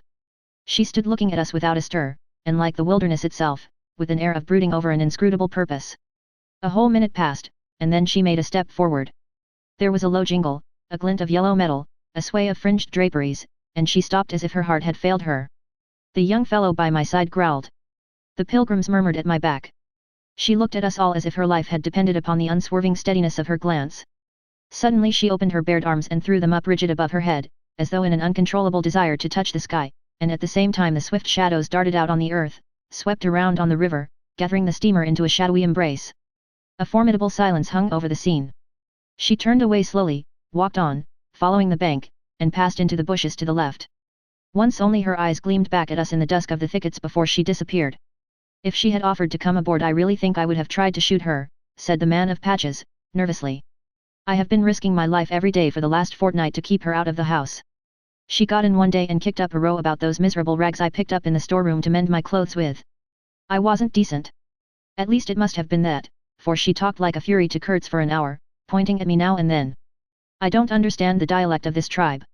Luckily for me, I fancy Kurtz felt too ill that day to care, or there would have been mischief. I don't understand. No, it's too much for me. Ah, well, it's all over now. At this moment I heard Kitz's deep voice behind the curtain. Save me, save the ivory, you mean? Don't tell me. Save me. Why, I've had to save you. You are interrupting my plans now. Sick. Sick. Not so sick as you would like to believe. Never mind. I'll carry my ideas out, yet I will return. I'll show you what can be done. You with your little peddling notions, you are interfering with me. I will return. The manager came out. He did me the honor to take me under the arm and lead me aside. He is very low, he said. He considered it necessary to sigh, but neglected to be consistently sorrowful. We have done all we could for him, haven't we? But there is no disguising the fact, Mr. Kurtz has done more harm than good to the company. He did not see the time was not ripe for vigorous action. Cautiously, that's my principle. We must be cautious yet. The district is closed to us for a time. Deplorable. Upon the whole, the trade will suffer. I don't deny there is a remarkable quantity of ivory, mostly fossil. We must save it, at all events, but look how precarious the position is, and why? Because the method is unsound. Do you, said I, looking at the shore, call it unsound method? Without doubt, he exclaimed hotly. Don't you? No method at all, I murmured after a while. Exactly, he exulted. I anticipated this. Shows a complete want of judgment. It is my duty to point it out in the proper quarter. Oh, said I, that fellow, what's his name, the brickmaker, will make a readable report for you. He appeared confounded for a moment. It seemed to me I had never breathed an atmosphere so vile, and I turned mentally to Kurtz for relief, positively for relief. Nevertheless, I think Mr. Kurtz is a remarkable man, I said with emphasis. He started, dropped on me a heavy glance, said very quietly, he was, and turned his back on me. My hour of favor was over. I found myself lumped along with Kurtz as a partisan of methods for which the time was not ripe. I was unsound. Ah! But it was something to have at least a choice of nightmares. I had turned to the wilderness really, not to Mr. Kurtz, who, I was ready to admit, was as good as buried. And for a moment it seemed to me as if I also were buried in a vast grave full of unspeakable secrets. I felt an intolerable weight oppressing my breast, the smell of the damp earth, the unseen presence of victorious corruption, the darkness of an impenetrable night. The Russian tapped me on the shoulder. I heard him mumbling and stammering something about brother Seaman couldn't conceal knowledge of matters that would affect Mr. Kurtz's reputation. I waited. For him evidently Mr. Kurtz was not in his grave. I suspect that for him Mr. Kurtz was one of the immortals. Well, said I at last, speak out. As it happens, I am Mr. Kurtz's friend in a way. He stated with a good deal of formality that had we not been of the same profession, he would have kept the matter to himself without regard to consequences. He suspected there was an active ill will towards him on the part of these white men. That, you are right, I said, remembering a certain conversation I had overheard. The manager thinks you ought to be hanged. He showed a concern at this intelligence which amused me at first. I had better get out of the way quietly, he said earnestly. I can do no more for Kurtz now, and they would soon find some excuse. What's to stop them? There's a military post 300 miles from here. Well, upon my word, said I, perhaps you had better go if you have any friends amongst the savages nearby. Plenty, he said. They are simple people and I want nothing, you know. He stood biting his lip. Then, I don't want any harm to happen to these whites here, but of course I was thinking of Mr. Kurtz's reputation. But you are a brother seaman and, all right, said I, after a time. Mr. Kurtz's reputation is safe with me. I did not know how truly I spoke. He informed me, lowering his voice, that it was Kurtz who had ordered the attack to be made on the steamer. He hated sometimes the idea of being taken away and then again. But I don't understand these matters. I am a simple man. He thought it would scare you away that you would give it up, thinking him dead. I could not stop him. Oh, I had an awful time of it this last month. Very well, I said. He is all right now. Yes, he muttered, not very convinced apparently. Thanks, said I shall keep my eyes open. But quiet, he urged anxiously. It would be awful for his reputation if anybody here. I promised a complete discretion with great gravity. I have a canoe and 3 black fellows waiting not very far. I am off. Could you give me a few Martini Henry cartridges? I could, and did, with proper secrecy. He helped himself, with a wink at me, to a handful of my tobacco. Between sailors you know good English tobacco. At the door of the pilot house he turned round. I say, haven't you a pair of shoes you could spare? He raised one leg. Look. The soles were tied with knotted strings sandalwise under his bare feet. I rooted out an old pair, at which he looked with admiration before tucking it under his left arm. One of his pockets, bright red, was bulging with cartridges, from the other, dark blue, peeped Towson's inquiry, etc., etc. He seemed to think himself excellently well equipped for a renewed encounter with the wilderness. Ah!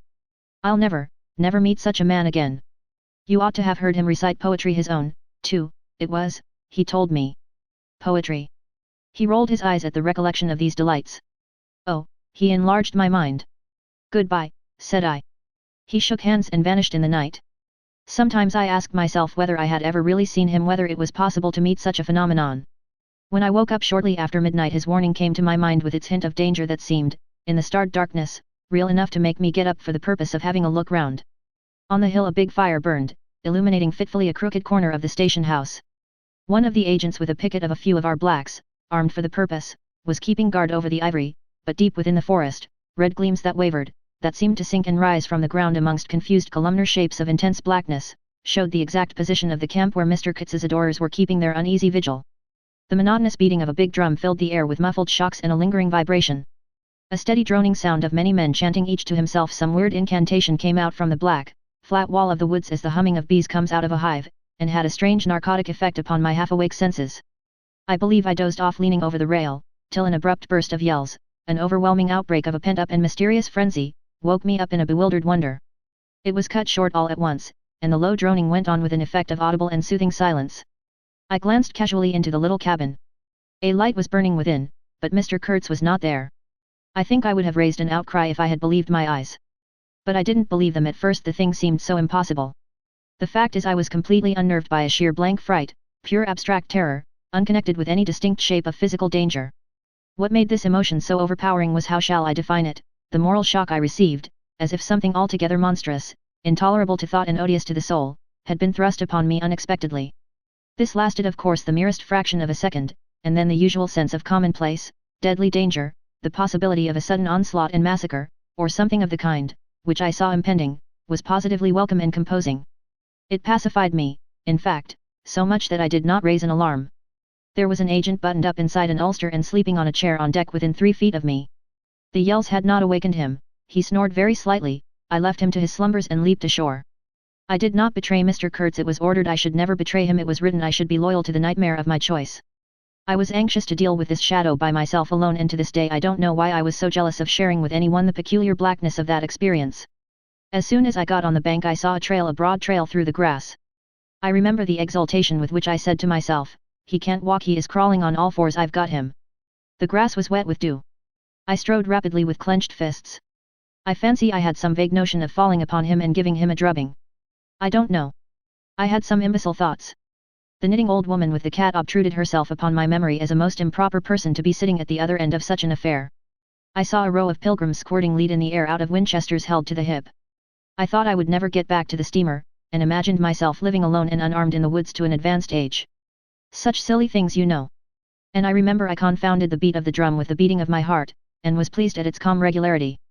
I kept to the track though, then stopped to listen. The night was very clear, a dark blue space, sparkling with dew and starlight, in which black things stood very still. I thought I could see a kind of motion ahead of me. I was strangely cocksure of everything that night. I actually left the track and ran in a wide semicircle, I verily believe chuckling to myself, so as to get in front of that stir, of that motion I had seen, if indeed I had seen anything. I was circumventing Kurtz as though it had been a boyish game. I came upon him, and, if he had not heard me coming, I would have fallen over him, too, but he got up in time. He rose, unsteady, long, pale, indistinct, like a vapor exhaled by the earth, and swayed slightly, misty and silent before me, while at my back the fires loomed between the trees, and the murmur of many voices issued from the forest. I had cut him off cleverly, but when actually confronting him I seemed to come to my senses. I saw the danger in its right proportion. It was by no means over yet. Suppose he began to shout? Though he could hardly stand, there was still plenty of vigor in his voice. "Go away, hide yourself," he said, in that profound tone. It was very awful. I glanced back. We were within 30 yards from the nearest fire. A black figure stood up, strode on long black legs, waving long black arms, across the glow. It had horns, antelope horns, I think, on its head. Some sorcerer, some witch man, no doubt. It looked fiend-like enough. "Do you know what you are doing?" I whispered. "Perfectly," he answered, raising his voice for that single word. It sounded to me far off and yet loud, like a hail through a speaking trumpet. If he makes a row we are lost, I thought to myself. This clearly was not a case for fisticuffs, even apart from the very natural aversion I had to beat that shadow, this wandering and tormented thing. "You will be lost," I said, "utterly lost. One gets sometimes such a flash of inspiration, you know." I did say the right thing, though indeed he could not have been more irretrievably lost than he was at this very moment, when the foundations of our intimacy were being laid to endure even to the end, even beyond. "I had immense plans," he muttered irresolutely. "Yes," said I, "but if you try to shout I'll smash your head with." There was not a stick or a stone near. "I will throttle you for good," I corrected myself. I was on the threshold of great things, he pleaded, in a voice of longing, with a wistfulness of tone that made my blood run cold. "And now for this stupid scoundrel. Your success in Europe is assured in any case," I affirmed steadily. I did not want to have the throttling of him, you understand, and indeed it would have been very little use for any practical purpose. I tried to break the spell, the heavy, mute spell of the wilderness that seemed to draw him to its pitiless breast by the awakening of forgotten and brutal instincts, by the memory of gratified and monstrous passions. This alone, I was convinced, had driven him out to the edge of the forest, to the bush, towards the gleam of fires, the throb of drums, the drone of weird incantations. This alone had beguiled his unlawful soul beyond the bounds of permitted aspirations. And, don't you see, the terror of the position was not in being knocked on the head, though I had a very lively sense of that danger, too, but in this, that I had to deal with a being to whom I could not appeal in the name of anything high or low. I had, even like the niggers, to invoke him himself, his own exalted and incredible degradation. There was nothing either above or below him, and I knew it. He had kicked himself loose of the earth. Confound the man! He had kicked the very earth to pieces. He was alone, and I before him did not know whether I stood on the ground or floated in the air. I've been telling you what we said, repeating the phrases we pronounced, but what's the good? They were common everyday words, the familiar, vague sounds exchanged on every waking day of life. But what of that? They had behind them, to my mind, the terrific suggestiveness of words heard in dreams, of phrases spoken in nightmares. Soul. If anybody ever struggled with a soul, I am the man. And I wasn't arguing with a lunatic either. Believe me or not, his intelligence was perfectly clear, concentrated, it is true, upon himself with horrible intensity, yet clear, and therein was my only chance, barring, of course, the killing him there and then, which wasn't so good, on account of unavoidable noise. But his soul was mad. Being alone in the wilderness, it had looked within itself, and, by heavens! I tell you, it had gone mad. I had for my sins, I suppose, to go through the ordeal of looking into it myself. No eloquence could have been so withering to one's belief in mankind as his final burst of sincerity. He struggled with himself, too. I saw it, I heard it. I saw the inconceivable mystery of a soul that knew no restraint, no faith, and no fear, yet struggling blindly with itself. I kept my head pretty well, but when I had him at last stretched on the couch, I wiped my forehead, while my legs shook under me as though I had carried half a ton on my back down that hill. And yet I had only supported him, his bony arm clasped round my neck, and he was not much heavier than a child. When next day we left at noon, the crowd, of whose presence behind the curtain of trees I had been acutely conscious all the time, flowed out of the woods again, filled the clearing, covered the slope with a mass of naked, breathing, quivering, bronze bodies. I steamed up a bit, then swung downstream, and 2,000 eyes followed the evolutions of the splashing, thumping, fierce river demon, beating the water with its terrible tail and breathing black smoke into the air. In front of the first rank, along the river, 3 men, plastered with bright red earth from head to foot, strutted to and fro restlessly. When we came abreast again, they faced the river, stamped their feet, nodded their horned heads, swayed their scarlet bodies, they shook towards the fierce river demon a bunch of black feathers, a mangy skin with a pendant tail, something that looked a dried gourd. They shouted periodically together strings of amazing words that resembled no sounds of human language, and the deep murmurs of the crowd, interrupted suddenly, were like the responses of some satanic litany. We had carried Kurtz into the pilot house. There was more air there. Lying on the couch, he stared through the open shutter. There was an eddy in the mass of human bodies, and the woman with helmeted head and tawny cheeks rushed out to the very brink of the stream. She put out her hands, shouted something, and all that wild mob took up the shout in a roaring chorus of articulated, rapid, breathless utterance. "Do you understand this?" I asked.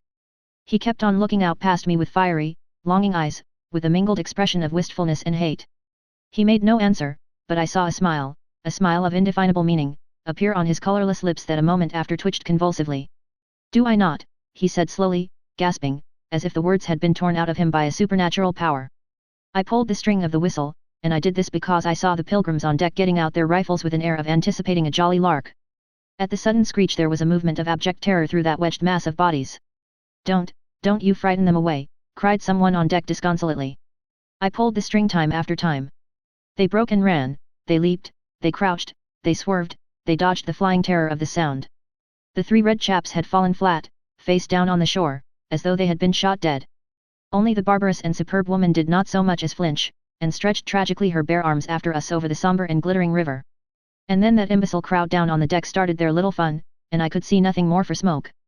The brown current ran swiftly out of the heart of darkness, bearing us down towards the sea with twice the speed of our upward progress, and Kitz's life was running swiftly, too, ebbing out of his heart into the sea of inexorable time. The manager was very placid, he had no vital anxieties now, he took us both in with a comprehensive and satisfied glance. The affair had come off as well as could be wished. I saw the time approaching when I would be left alone of the party of unsound method. The pilgrims looked upon me with disfavor. I was, so to speak, numbered with the dead. It is strange how I accepted this unforeseen partnership, this choice of nightmares forced upon me in the tenebrous land invaded by these mean and greedy phantoms.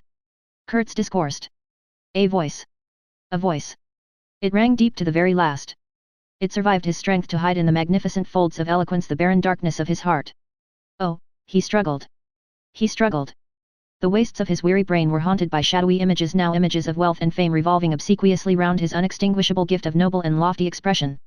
My intended, my station, my career, my ideas, these were the subjects for the occasional utterances of elevated sentiments.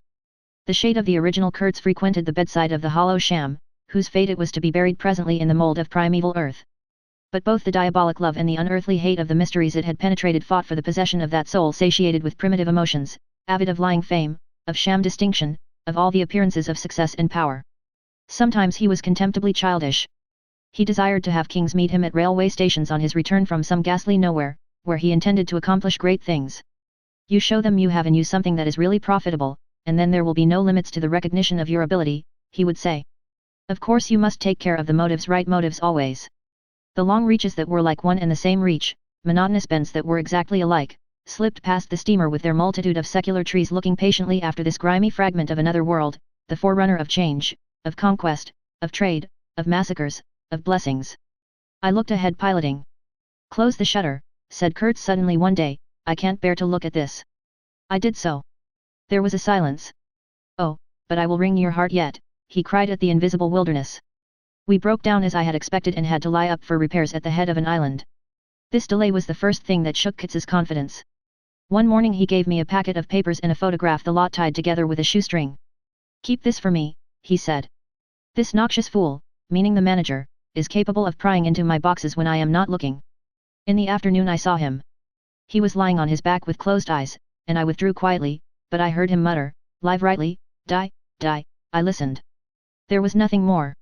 Was he rehearsing some speech in his sleep, or was it a fragment of a phrase from some newspaper article? He had been writing for the papers and meant to do so again, for the furthering of my ideas. It's a duty. His was an impenetrable darkness. I looked at him as you peer down at a man who is lying at the bottom of a precipice where the sun never shines. But I had not much time to give him, because I was helping the engine driver to take to pieces the leaky cylinders, to straighten a bent connecting rod, and in other such matters. I lived in an infernal mess of rust, filings, nuts, bolts, spanners, hammers, ratchet drills, things I abominate, because I don't get on with them. I tended the little forge we fortunately had aboard. I toiled wearily in a wretched scrap heap unless I had the shakes too bad to stand. One evening coming in with a candle I was startled to hear him say a little tremulously, "I am lying here in the dark waiting for death." The light was within a foot of his eyes. I forced myself to murmur, "Oh, nonsense," and stood over him as if transfixed. Anything approaching the change that came over his features I have never seen before, and hope never to see again. Oh, I wasn't touched. I was fascinated. It was as though a veil had been rent. I saw on that ivory face the expression of somber pride, of ruthless power, of craven terror, of an intense and hopeless despair. Did he live his life again in every detail of desire, temptation, and surrender during that supreme moment of complete knowledge? He cried in a whisper at some image, at some vision. He cried out twice, a cry that was no more than a breath. The horror! The horror! I blew the candle out and left the cabin. The pilgrims were dining in the mess room, and I took my place opposite the manager, who lifted his eyes to give me a questioning glance, which I successfully ignored. He leaned back, serene, with that peculiar smile of his sealing the unexpressed depths of his meanness. A continuous shower of small flies streamed upon the lamp, upon the cloth, upon our hands and faces. Suddenly the manager's boy put his insolent black head in the doorway, and said in a tone of scathing contempt, "Mr. Kurtz, he dead." All the pilgrims rushed out to see. I remained, and went on with my dinner. I believe I was considered brutally callous. However, I did not eat much. There was a lamp in their light, don't you know, and outside it was so beastly dark. I went no more near the remarkable man who had pronounced a judgment upon the adventures of his soul on this earth. The voice was gone. What else had been there? But I am of course aware that next day the pilgrims buried something in a muddy hole. And then they very nearly buried me. However, as you see, I did not go to join Kurtz there and then. I did not. I remained to dream the nightmare out to the end, and to show my loyalty to Kurtz once more. Destiny. My destiny. Droll thing life is, that mysterious arrangement of merciless logic for a futile purpose. The most you can hope from it is some knowledge of yourself that comes too late, a crop of unextinguishable regrets. I have wrestled with death. It is the most unexciting contest you can imagine. It takes place in an impalpable grayness, with nothing underfoot, with nothing around, without spectators, without clamor, without glory, without the great desire of victory, without the great fear of defeat, in a sickly atmosphere of tepid skepticism, without much belief in your own right, and still less in that of your adversary. If such is the form of ultimate wisdom, then life is a greater riddle than some of us think it to be. I was within a hair's breadth of the last opportunity for pronouncement, and I found with humiliation that probably I would have nothing to say. This is the reason why I affirm that Kurtz was a remarkable man. He had something to say. He said it. Since I had peeped over the edge myself, I understand better the meaning of his stare, that could not see the flame of the candle, but was wide enough to embrace the whole universe, piercing enough to penetrate all the hearts that beat in the darkness. He had summed up, he had judged. The horror. He was a remarkable man. After all, this was the expression of some sort of belief. It had candor, it had conviction, it had a vibrating note of revolt in its whisper, it had the appalling face of a glimpsed truth, the strange commingling of desire and hate. And it is not my own extremity I remember best, a vision of greyness without form filled with physical pain, and a careless contempt for the evanescence of all things, even of this pain itself. No. It is his extremity that I seem to have lived through. True, he had made that last stride, he had stepped over the edge, while I had been permitted to draw back my hesitating foot. And perhaps in this is the whole difference, perhaps all the wisdom, and all truth, and all sincerity, are just compressed into that inappreciable moment of time in which we step over the threshold of the invisible. Perhaps. I like to think my summing up would not have been a word of careless contempt. Better his cry, much better.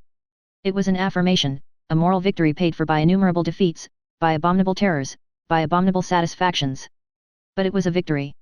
That is why I have remained loyal to Kurtz to the last, and even beyond, when a long time after I heard once more, not his own voice, but the echo of his magnificent eloquence thrown to me from a soul as translucently pure as a cliff of crystal. No, they did not bury me, though there is a period of time which I remember mistily, with a shuddering wonder, like a passage through some inconceivable world that had no hope in it and no desire. I found myself back in the sepulchral city, resenting the sight of people hurrying through the streets to filch a little money from each other, to devour their infamous cookery, to gulp their unwholesome beer, to dream their insignificant and silly dreams. They trespassed upon my thoughts. They were intruders whose knowledge of life was to me an irritating pretense, because I felt so sure they could not possibly know the things I knew. Their bearing, which was simply the bearing of commonplace individuals going about their business in the assurance of perfect safety, was offensive to me like the outrageous flauntings of folly in the face of a danger it is unable to comprehend. I had no particular desire to enlighten them, but I had some difficulty in restraining myself from laughing in their faces so full of stupid importance. I dare say I was not very well at that time. I tottered about the streets, there were various affairs to settle, grinning bitterly at perfectly respectable persons. I admit my behavior was inexcusable, but then my temperature was seldom normal in these days. My dear aunt's endeavours to nurse up my strength seemed altogether beside the mark. It was not my strength that wanted nursing, it was my imagination that wanted soothing.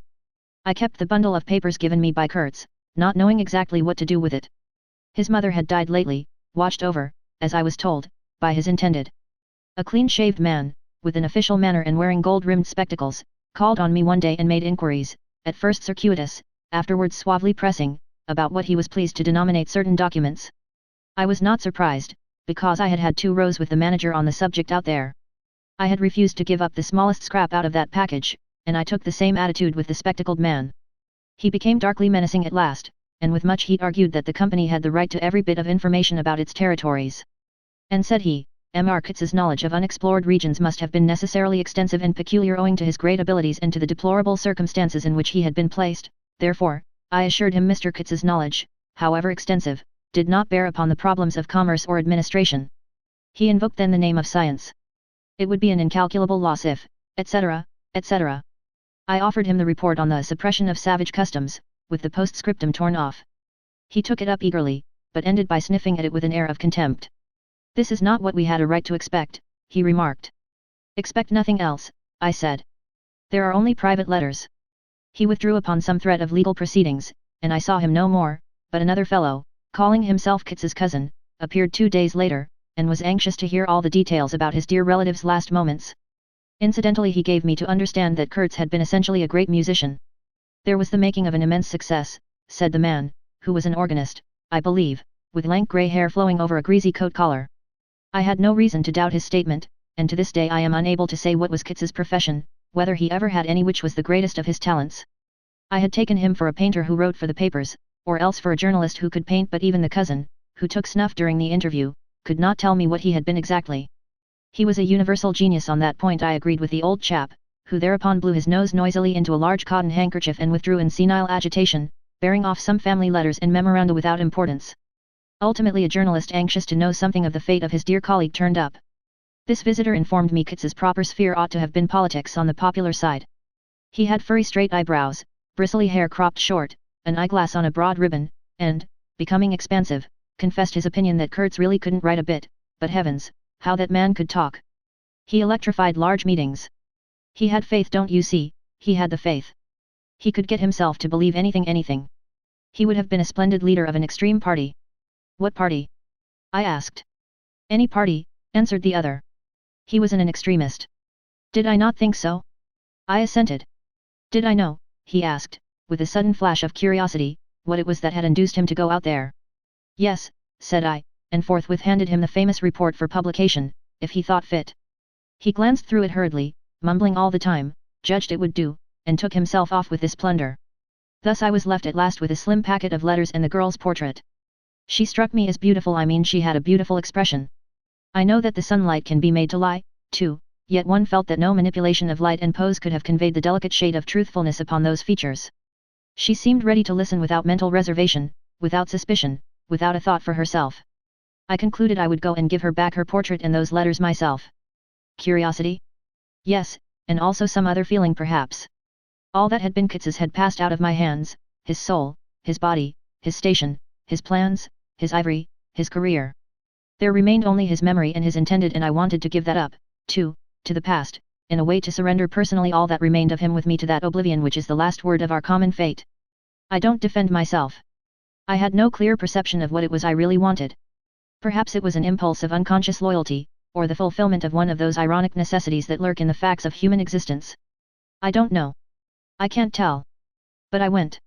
I thought his memory was like the other memories of the dead that accumulate in every man's life, a vague impress on the brain of shadows that had fallen on it in their swift and final passage, but before the high and ponderous door, between the tall houses of a street as still and decorous as a well-kept alley in a cemetery, I had a vision of him on the stretcher, opening his mouth voraciously, as if to devour all the earth with all its mankind. He lived then before me, he lived as much as he had ever lived, a shadow insatiable of splendid appearances, of frightful realities, a shadow darker than the shadow of the night, and draped nobly in the folds of a gorgeous eloquence. The vision seemed to enter the house with me, the stretcher, the phantom bearers, the wild crowd of obedient worshippers, the gloom of the forests, the glitter of the reach between the murky bends, the beat of the drum, regular and muffled like the beating of a heart, the heart of a conquering darkness. It was a moment of triumph for the wilderness, an invading and vengeful rush which, it seemed to me, I would have to keep back alone for the salvation of another soul. And the memory of what I had heard him say afar there, with the horned shapes stirring at my back, in the glow of fires, within the patient woods, those broken phrases came back to me, were heard again in their ominous and terrifying simplicity. I remembered his abject pleading, his abject threats, the colossal scale of his vile desires, the meanness, the torment, the tempestuous anguish of his soul. And later on I seemed to see his collected languid manner, when he said one day, "This lot of ivory now is really mine. The company did not pay for it. I collected it myself at a very great personal risk. I am afraid they will try to claim it as theirs though. It is a difficult case. What do you think I ought to do? Resist? I want no more than justice." He wanted no more than justice, no more than justice. I rang the bell before a mahogany door on the first floor, and while I waited he seemed to stare at me out of the glassy panel stare with that wide and immense stare embracing, condemning, loathing all the universe. I seemed to hear the whispered cry, "The horror! The horror!" The dusk was falling. I had to wait in a lofty drawing room with 3 long windows from floor to ceiling that were like 3 luminous and bed-draped columns. The bent gilt legs and backs of the furniture shone in indistinct curves. The tall marble fireplace had a cold and monumental whiteness. A grand piano stood massively in a corner, with dark gleams on the flat surfaces like a somber and polished sarcophagus. A high door opened-closed. I rose. She came forward, all in black, with a pale head, floating towards me in the dusk. She was in mourning. It was more than a year since his death, more than a year since the news came. She seemed as though she would remember and mourn forever. She took both my hands in hers and murmured, "I had heard you were coming." I noticed she was not very young, I mean not girlish.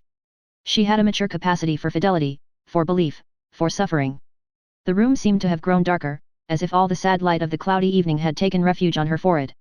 This fair hair, this pale visage, this pure brow, seemed surrounded by an ashy halo from which the dark eyes looked out at me. Their glance was guileless, profound, confident, and trustful. She carried her sorrowful head as though she were proud of that sorrow, as though she would say, I alone know how to mourn for him as he deserves." But while we were still shaking hands, such a look of awful desolation came upon her face that I perceived she was one of those creatures that are not the playthings of time. For her he had died only yesterday. And, by Jove! The impression was so powerful that for me, too, he seemed to have died only yesterday, nay, this very minute. I saw her and him in the same instant of time, his death and her sorrow. I saw her sorrow in the very moment of his death. Do you understand? I saw them together, I heard them together. She had said, with a deep catch of the breath, "I have survived," while my strained ears seemed to hear distinctly, mingled with her tone of despairing regret, the summing up whisper of his eternal condemnation. I asked myself what I was doing there, with a sensation of panic in my heart, as though I had blundered into a place of cruel and absurd mysteries not fit for a human being to behold. She motioned me to a chair. We sat down. I laid the packet gently on the little table, and she put her hand over it. "You knew him well," she murmured, after a moment of mourning silence. "Intimacy grows quickly out there," I said. "I knew him as well as it is possible for one man to know another." "And you admired him," she said. "It was impossible to know him and not to admire him." "Was it?" "He was a remarkable man," I said, unsteadily. Then, before the appealing fixity of her gaze, that seemed to watch for more words on my lips, I went on, "It was impossible not to love him," she finished eagerly, silencing me into an appalled dumbness. "How true, how true! But when you think that no one knew him so well as I had all his noble confidence. I knew him best." "You knew him best?" I repeated. And perhaps she did. But with every word spoken the room was growing darker, and only her forehead, smooth and white, remained illumined by the inextinguishable light of belief and love. "You were his friend," she went on. "His friend," she repeated, a little louder. "You must have been, if he had given you this, and sent you to me. I feel I can speak to you, and oh, I must speak.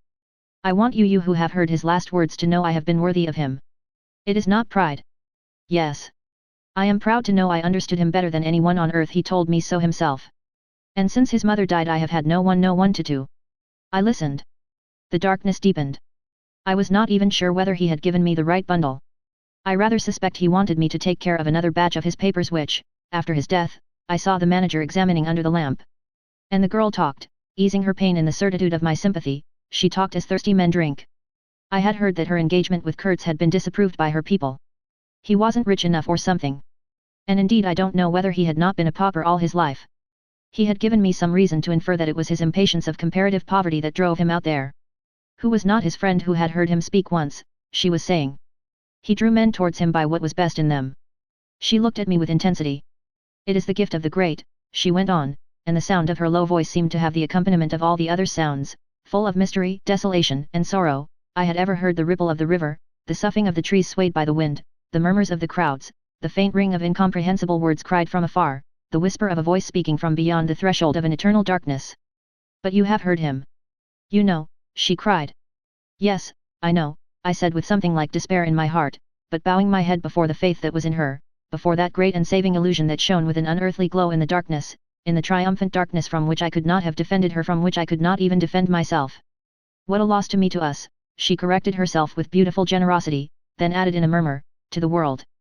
By the last gleams of twilight I could see the glitter of her eyes, full of tears that would not fall. I have been very happy, very fortunate, very proud, she went on. Too fortunate. Too happy for a little while. And now I am unhappy for life.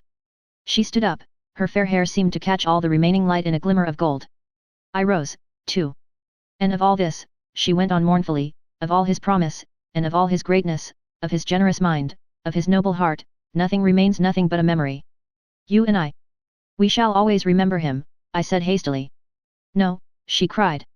It is impossible that all this should be lost, that such a life should be sacrificed to leave nothing but sorrow. You know what vast plans he had. I knew of them, too. I could not perhaps understand, but others knew of them. Something must remain. His words, at least, have not died. His words will remain, I said. And his example, she whispered to herself.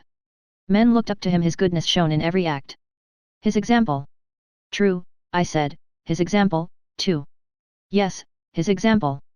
I forgot that. But I do not. I cannot believe, not yet. I cannot believe that I shall never see him again, that nobody will see him again, never, never, never. She put out her arms as if after a retreating figure, stretching them back and with clasped pale hands across the fading and narrow sheen of the window. Never see him. I saw him clearly enough then. I shall see this eloquent phantom as long as I live, and I shall see her, too, a tragic and familiar shade, resembling in this gesture another one, tragic also, and bedecked with powerless charms, stretching bare brown arms over the glitter of the infernal stream, the stream of darkness. She said suddenly very low, he died as he lived. His end, said I, with dull anger stirring in me, was in every way worthy of his life. And I was not with him, she murmured. My anger subsided before a feeling of infinite pity. Everything that could be done, I mumbled. Ah, but I believed in him more than anyone on earth, more than his own mother, more than himself. He needed me. Me. I would have treasured every sigh, every word, every sign, every glance. I felt like a chill grip on my chest. Don't, I said, in a muffled voice. Forgive me. I have mourned so long in silence, in silence. You were with him to the last? I think of his loneliness. Nobody near to understand him as I would have understood. Perhaps no one to hear. To the very end, I said, shakily. I heard his very last words. I stopped in a fright. Repeat them, she murmured in a heartbroken tone. I want something to live with. I was on the point of crying at her. Don't you hear them? The dusk was repeating them in a persistent whisper all around us, in a whisper that seemed to swell menacingly like the first whisper of a rising wind. The horror. The horror. His last word to live with, she insisted. Don't you understand? I loved him, I loved him, I loved him. I pulled myself together and spoke slowly. The last word he pronounced was your name. I heard a light sigh and then my heart stood still, stopped dead short by an exulting and terrible cry, by the cry of inconceivable triumph and of unspeakable pain. I knew it, I was sure. She knew. She was sure. I heard her weeping, she had hidden her face in her hands. It seemed to me that the house would collapse before I could escape, that the heavens would fall upon my head. But nothing happened. The heavens do not fall for such a trifle. Would they have fallen, I wonder, if I had rendered Kurtz that justice which was his due? Hadn't he said he wanted only justice? But I couldn't. I could not tell her. It would have been too dark altogether. Marlowe ceased, and sat apart, indistinct and silent, in the pose of a meditating Buddha. Nobody moved for a time. We have lost the first of the ebb, said the director suddenly. I raised my head. The offing was barred by a black bank of clouds, and the tranquil waterway leading to the uttermost ends of the earth flowed somber under an overcast sky, seemed to lead into the heart of an immense darkness.